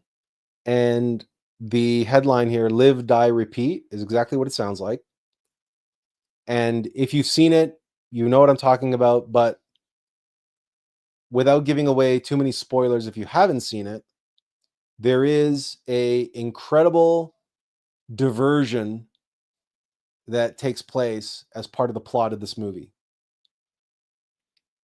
And when I was it just came to mind a moment ago as I was saying, what do you suppose might be getting you to spend all of your time and all of your energy chasing something down on this repeating, caught in a hamster wheel, right? This repeating cycle of your life that you're caught on, right? The addiction, for example, right?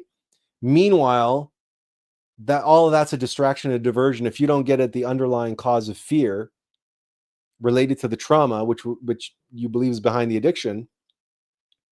So something very, very similar happens in this movie. And I watched it no more than 24 hours ago. It's serendipitous. I had absolutely no idea I was even going to be talking about trauma today when I watched this.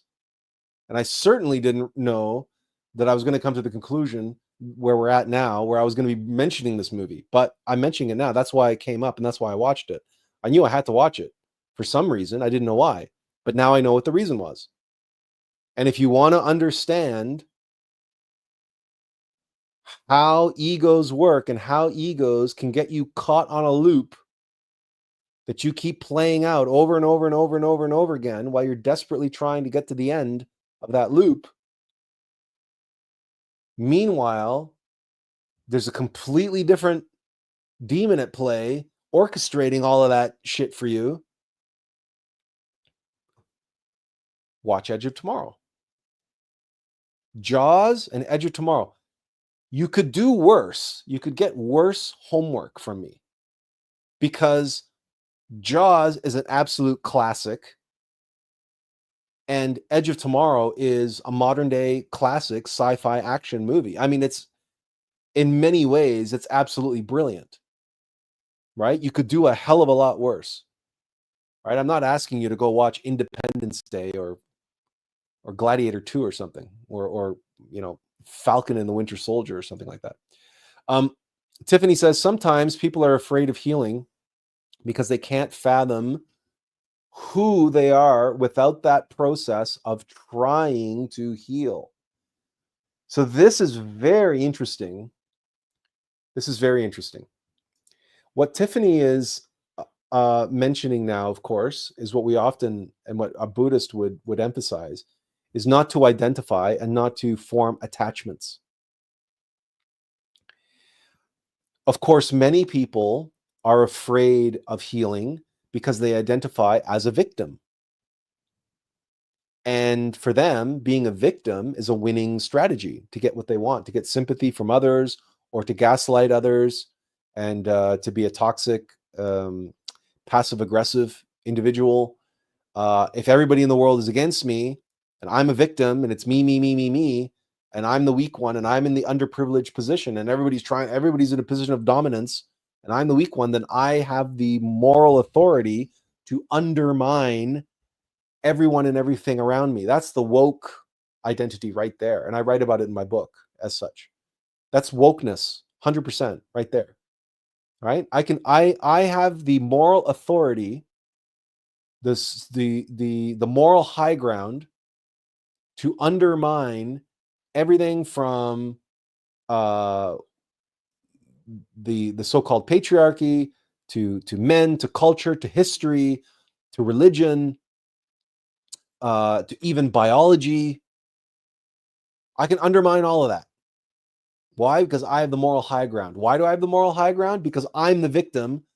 The oppressive patriarchy and all the oppressive systems of control are the one who are oppressing me. And because I'm the oppressed, I'm in the position of moral superiority.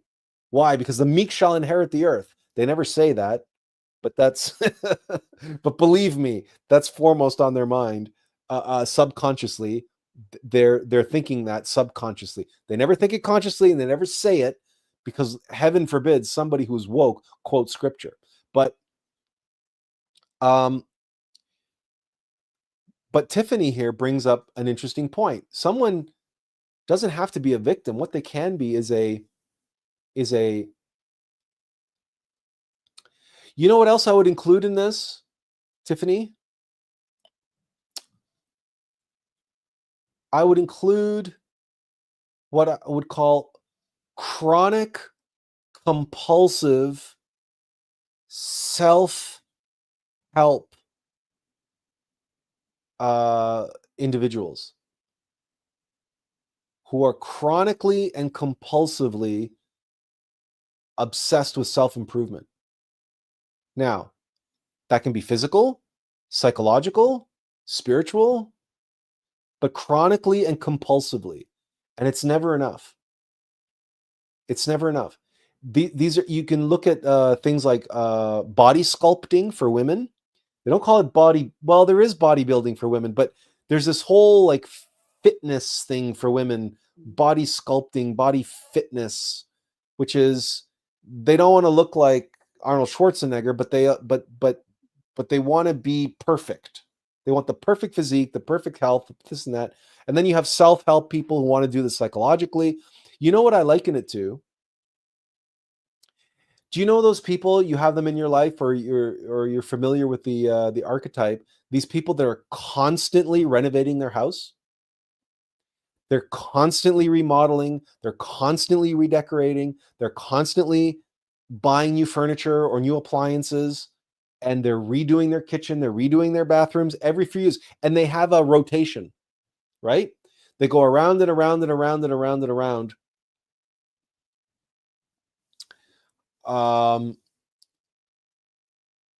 This same identity can occur with someone working on their own house, right? Physically, mentally. You know, you have people who are, you know how they tell us to always be lifelong learners? Okay, lifelong learning is a thing and it's admirable, but there are people who spend their entire life in continuing education. And they're always taking courses. And they're learning how to do this, and they're learning how to do that, and they're going to this course and that course and this course and that course, and they're perpetual students. Leah says, you know, or they are stagnant. It's a form of stagnation. You know what it is? It's a form of laziness. Okay? They don't want to, they can't live without their identity of someone working on themselves. That's their identity. They're not actually working on themselves. They are busying themselves with doing what makes them feel like they are working on themselves. I'm sorry. I had no other way. It is as convoluted as it sounds. And it is because of that convolution that makes it absolutely impossible to hold a mirror up to these people and tell them what they're doing is a waste of time and is keeping them stagnant. Why? Because aren't we supposed to work on ourselves? Aren't you here? Aren't you here now because you're learning how to overcome, you know, the causes of trauma and the causes of your suffering? Isn't that working on yourself? Isn't that why you're here? Now this hypocrite guy is pointing fingers and laughing at these people who are always working on themselves? What the hell? But you see, this is how subtle and clever and insidious and ingenious, diabolically ingenious, our egos can be. Instead of genuinely working on ourselves, they can keep us busy with the activities that convince us that we are working on ourselves. And this happens very much also in the esoteric community. You know that there are people who can, if I was in a room with I don't know, with a selection of individuals cherry picked from the internet randomly who call themselves Gnostics,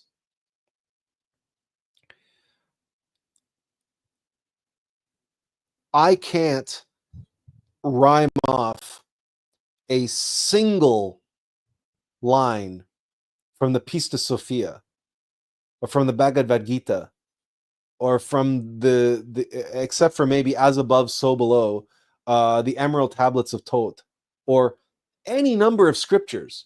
I rely on poor Benjamin to be our scriptural our scribe when it comes to biblical scripture. I can't keep this stuff in my head. I can't rhyme this shit off. I can't quote Master Samael just like that on every single topic. But there are people who call themselves Gnostics that can do just that.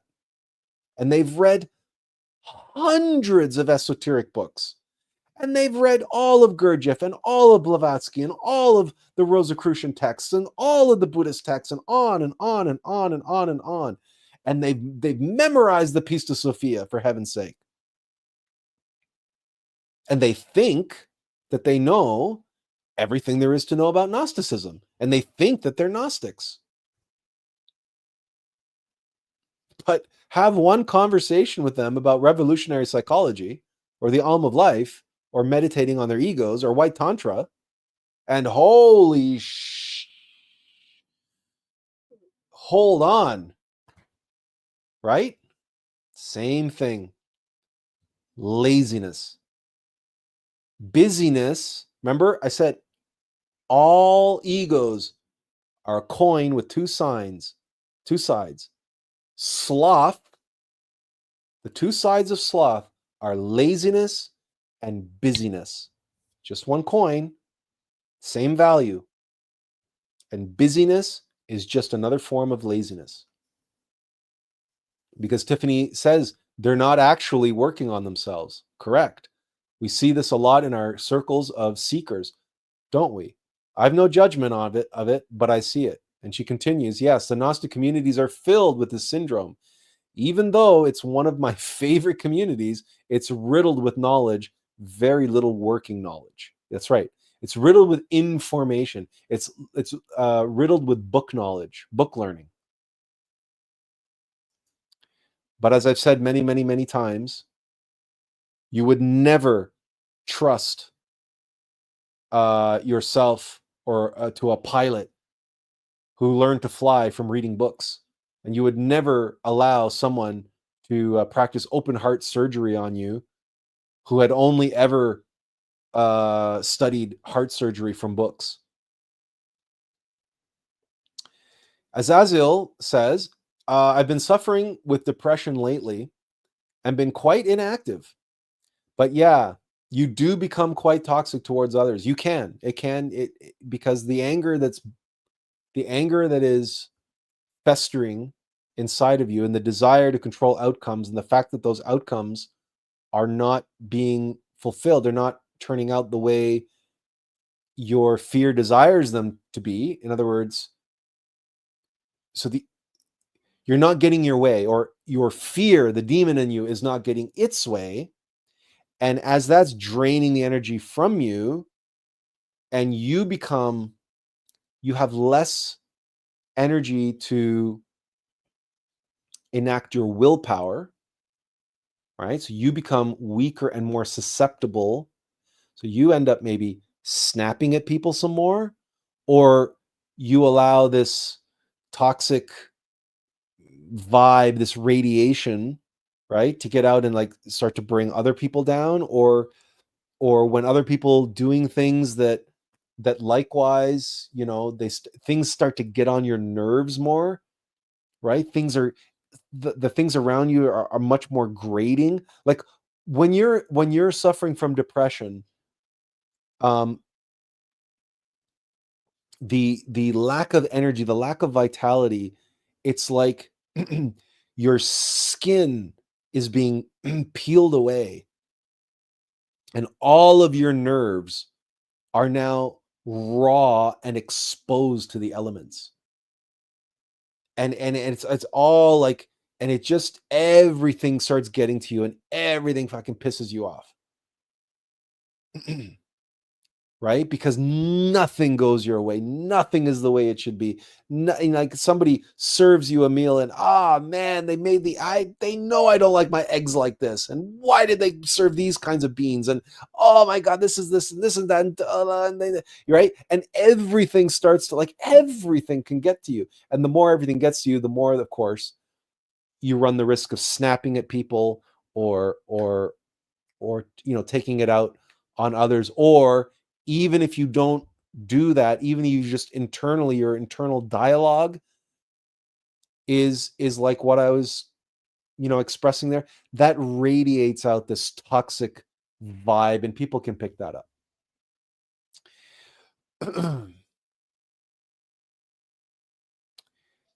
Leah de Tonacour says labels are for food. Yeah, okay. Benjamin says reading scriptures are good for obtaining knowledge, but we should also be reading from the book of life. Absolutely. Tiffany says, shit, as a Gnostic, when they're going to be done self-flagellating themselves and they can't answer that. Ask a Gnostic when they're going to be done self-flagellating themselves and they can't answer that. That's right. Azazel says, yeah, and as you isolate and others get worried, or you isolate and others get worried. Well, there's that. And for the record, obviously, I live a somewhat sheltered existence, but I don't isolate. I mean, I live in a basement, but I live with my father and his caregiver, and regularly her family will come over, and we will have, like, family dinners, and their card playing people will come over, and other friends. So I don't recommend isolating, even when you're feeling depressed. I really don't. Instead, I would take the opportunity, because I've done so. Take the opportunity of recognizing and seeing yourself being triggered by everything, and how everything grates on your nerves, and observe yourself depressed, and recognize, and and if the people around you, the people who care for you, and love you, be honest with them. Tell them, I'm just going through depression right now, and and so don't, if I come off a certain way, or if I seem standoffish, or if this or that, I want you to know that it's nothing to do with you. And but it would be really helpful for me not to be alone right now.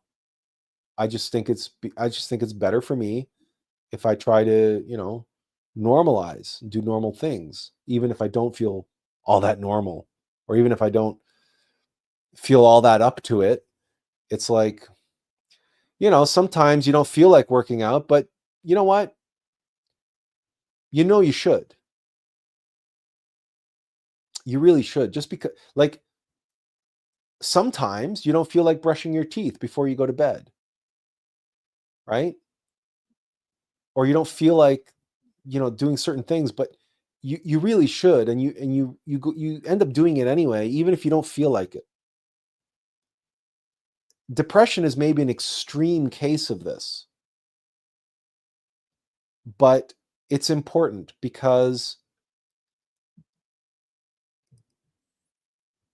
for me anyway, my feeling is that you don't want to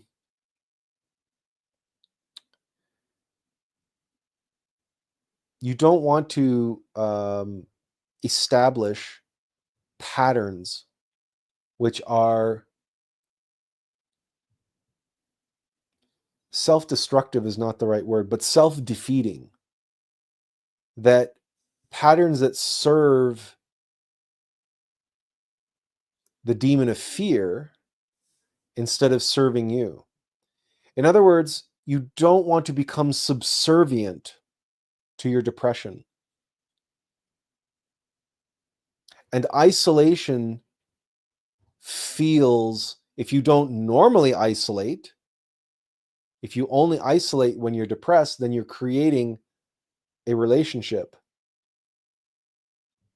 And you are changing your behavior because of the depression. And that, like anything, like for example, in my case, my depression, I would be very, very susceptible to binging on junk food or food in general, but particularly the kind of high calorie and or sugary and or chocolatey and or fatty, you know the types of food I'm talking about, even if it's just crackers and cheese, right? Like just stuff that you shouldn't be binging on. Let's put it that way. You shouldn't really binge on anything, but hey, if you binge on kale, you're gonna be okay, right? It's not the end of the world, but you don't want to binge on, Doritos and the stuff that are particularly binge worthy or bingeable. So that was a pattern for me. My unhealthy eating habits were only associated with fear, right? It's emotional eating, they call it, right? So when I was depressed, it was not just unhealthy eating habits, it was then binging, right? I was in a real danger of that. Well, isolation can fall into that same type of category. You don't want to get into a situation where you are establishing behavioral patterns that are governed by fear, because then fear is dominating you, and you want to be in a position where you dominate your fear. And how do you dominate your fear? By trying to live your life as normally as possible, while in observation of your fear having its temper tantrum in your subconscious mind and sucking the life out of you, right? So you let the fear do whatever it's going to do, but you don't let it get the best of you. I guess that's the simplest way of saying it. Leah says, I was referring to calling yourself Gnostic or Rosicrucian or whatnot. Aren't we all human?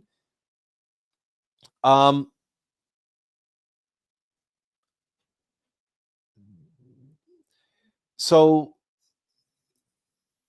you can say labels are for food, and I see where you're coming from, but I don't use these terms as exclusionary. I use them as a factual or informational labels, right? So it's particularly like when you say, aren't we all human? The answer is no, we're not. Because human being means something very specific. The vast majority of people on this planet are intellectual hominids. They're not humans. They're not true human beings. They're human-like machines is what they are. Now, that's impolite and politically incorrect to say, but it's the truth. It's the objective truth. So if someone calls themselves a Gnostic, but behaves a certain way, like just reading books, and because they've read all these books, they call themselves Gnostic, it doesn't make them a Gnostic. It doesn't mean they even comprehend what Gnosticism is. Just means they have a lot of information. So you see, the label is required to have that conversation. I suppose we could have that same conversation by saying, you asked me, aren't we all human? It's like, well, sure, everybody does human-like things, and everybody thinks that they're human and calls themselves human. And so, but that doesn't make them a human. Well, isn't human just another label?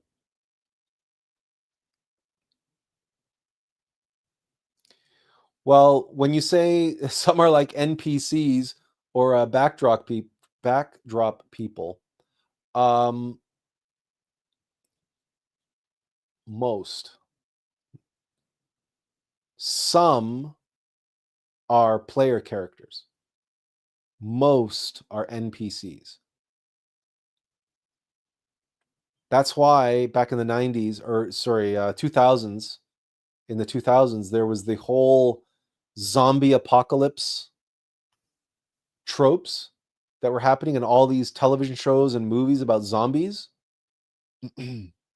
because all of that was allegorizing the state of this humanity. Because we are the Walking Dead. We're asleep. We're all sleepwalking. There's very, very few people who are genuinely awake. And there are fewer of those who are actual genuine Buddhas, because that's what it means to be a true human being.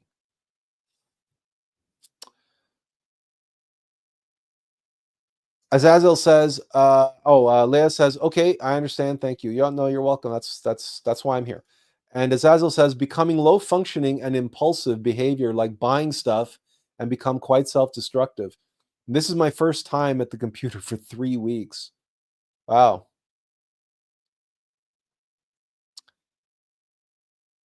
Yeah, so impulsive behavior, buying stuff, self-destructive.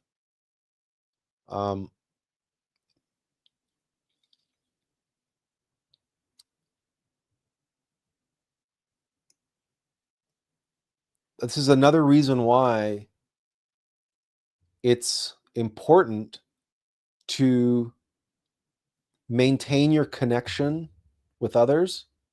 Don't isolate. Don't face this demon alone, because fear is a terrorist. He's a sneak thief, and he's Jaws.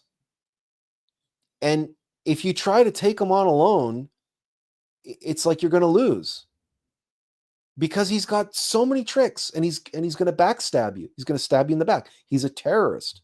He's not going to face you mano a mano. He's not going to say, okay, Azazel, let's go toe to toe. It's not the fencing match from The Princess Bride between Inigo Montoya and the Man in Black, where Indigo says, "Oh, don't worry, take a few minutes, take a few minutes. Oh, take your time. There's no rush. And he lets the Men in Black empty the rocks out of his boots and everything before they actually have their fencing match. That's not what you're facing. That's not what you're facing. But if you're alone with nothing but your thoughts and nothing but your draining of energy, you're lacking the willpower, right? I explained this earlier, because that's what depression is. It's sucking the life out of you. It's sucking your will to live. It's sucking your willpower. Well, of course, it's easy to give into the impulses, because it's so hard to resist when you have no strength. And if the source of your strength is being drained, so, go online, have the conversations, go on Facebook. It doesn't matter if you know what? It's better to waste a few hours on Facebook than waste, I don't know how much money buying shit that you don't really need, or doing some other self-abusive, self-destructive behavior. Like, it's the lesser of two evils, right? But maintain your connection to others. And the other thing is, if you have groups on Facebook that you can attend to that keeps things positive,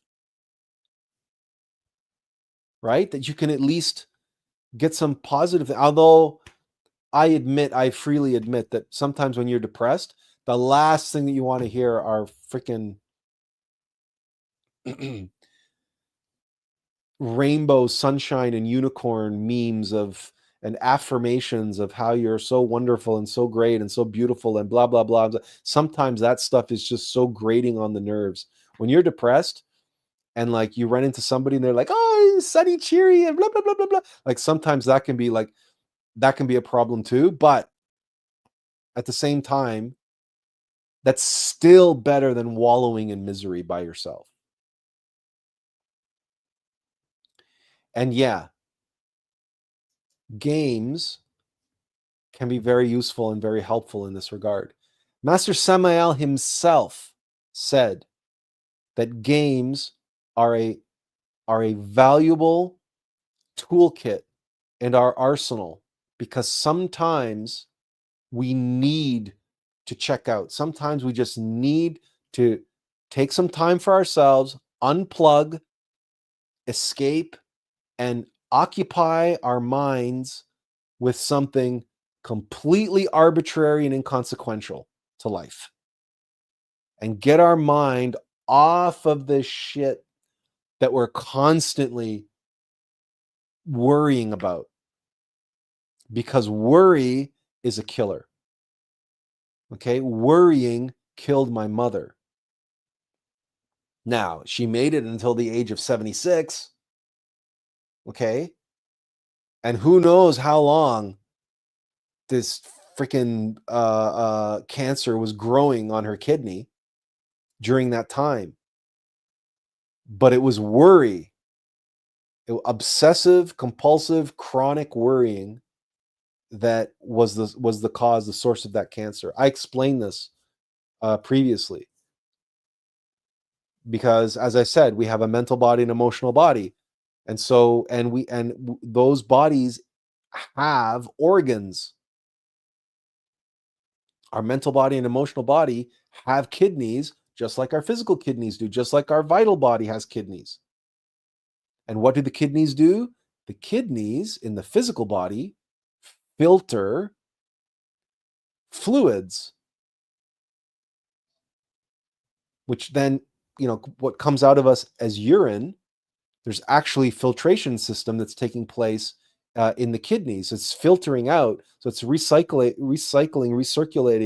the water in the body, and then the wastewater and the impurities it's filtering out that goes into the urine that we expel. So, but a filter, and as you know, if you have an automotive filter, an air filter, an oil filter, any type of filter that you deal with in life, you know that you have to change that filter every now and then, or you have to wash the filter. Why? Because the filter can get clogged, and you cannot overwhelm the filter with too much dirt, right? Because then the filter becomes overwhelmed, it becomes clogged, and then it no longer works, it no longer functions.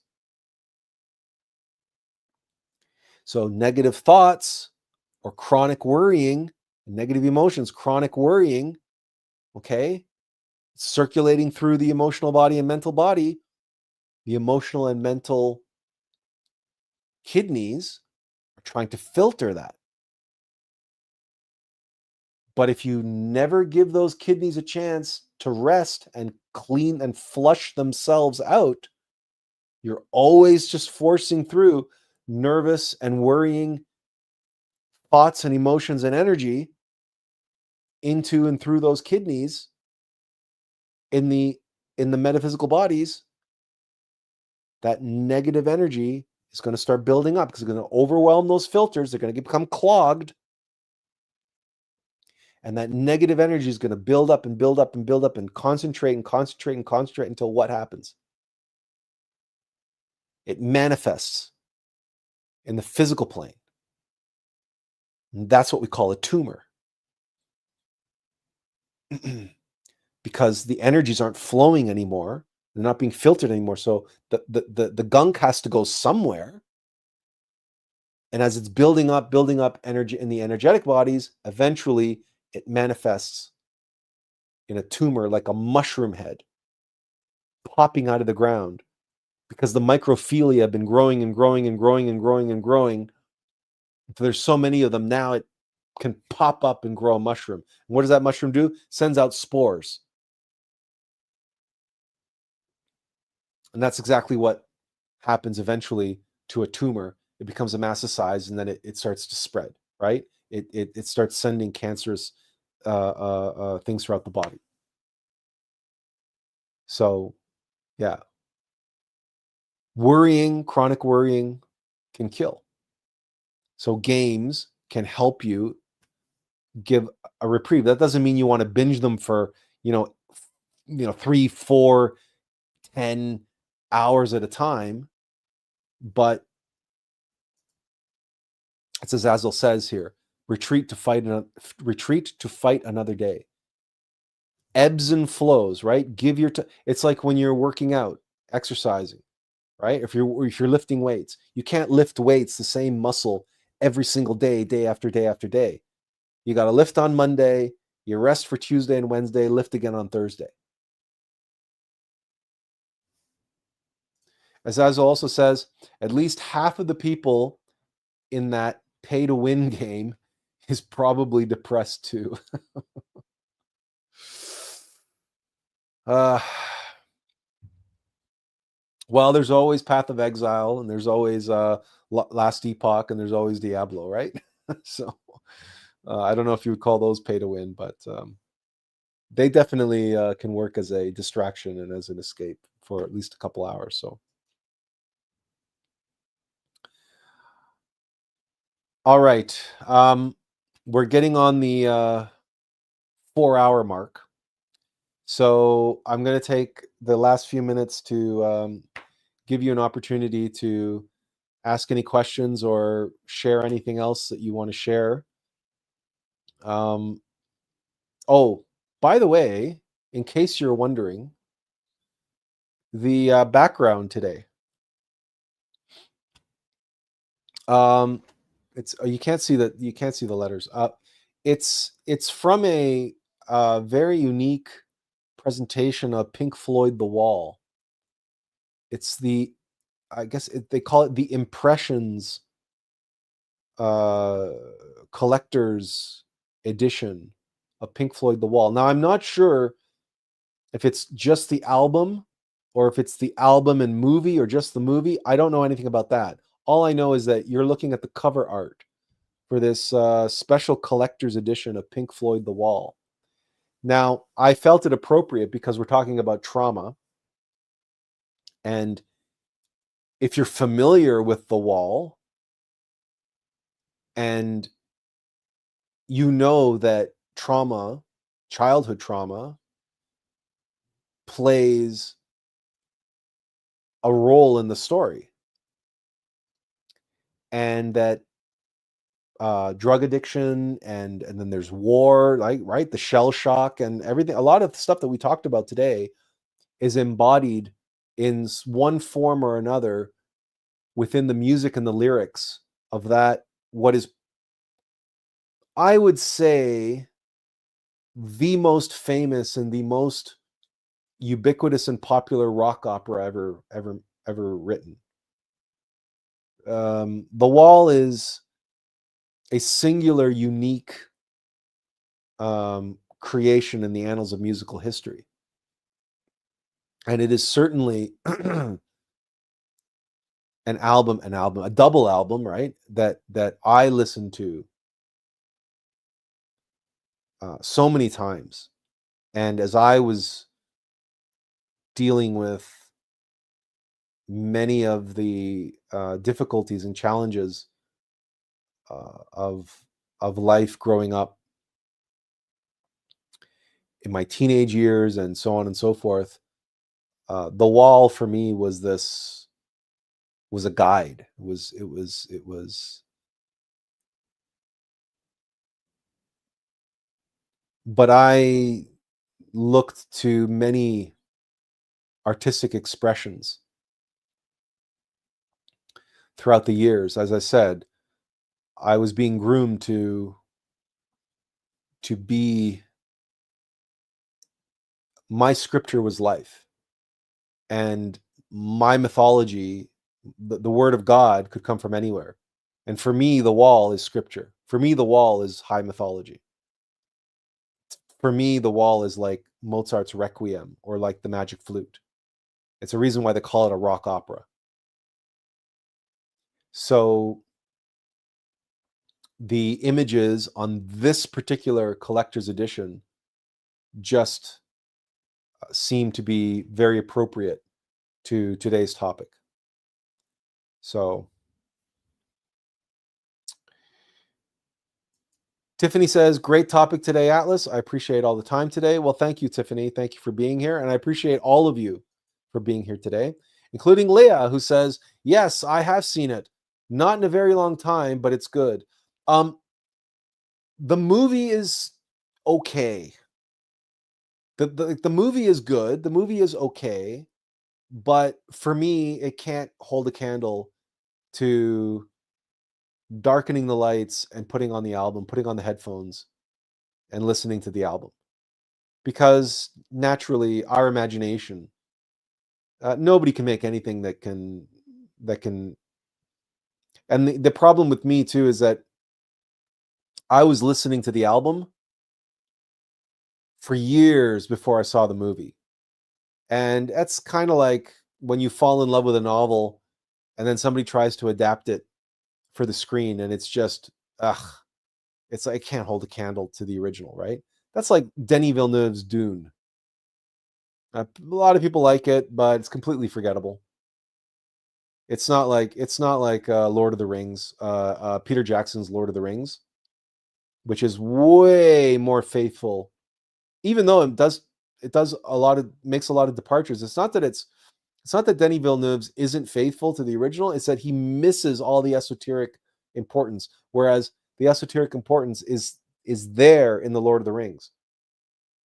Anyway, I don't want to get off on a tangent on that, but especially when we only have a few minutes left. So,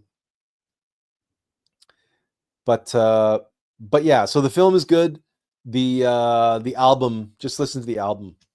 It's and really listen to the lyrics. That's where it was magic for me. And Leah says, thank you, Atlas. I'm grateful for your service and teaching. Well, thank you for being here, Leah. I appreciate you. I appreciate you listening and listening for 4 hours. Holy cow. This is like Lawrence of Arabia. We want to talk about long movies, right? It's like Denis Villeneuve's Dune parts 1 and 2. It's almost the Lord of the Rings, or it's almost, well, it's longer than we've now gone longer than Return of the King. So, but thank you all. I hope that you learned something today about trauma, what it is, what it isn't, and the underlying sources of suffering that are here now, that were there before, and that the trauma brought them to the surface. And be aware how, your homework, if you want some homework, remember, you watch Jaws and you watch Edge of Tomorrow. And the reasons why I gave you this homework of these two movies is because Jaws, there's fear, the nature of fear, and then the trauma around the fear, right? The fear around the island and everything else, and the traumatic incidents. And okay, so there's that aspect. But then in Edge of Tomorrow, there's being caught on this loop that's an orchestration and a distraction that's keeping you from getting to the heart of the matter, the thing that's really behind, the thing that you really should be fighting, the thing that you really need to get to, the heart of the foundation, the nucleus of it all. Okay, so there's your scriptural, mythological homework for whenever you get around to it. So thank you all. I hope you have a wonderful week, and I hope to see you again next week. And until then, I bid you a fond farewell, and as always, inferential peace. Take care, everyone.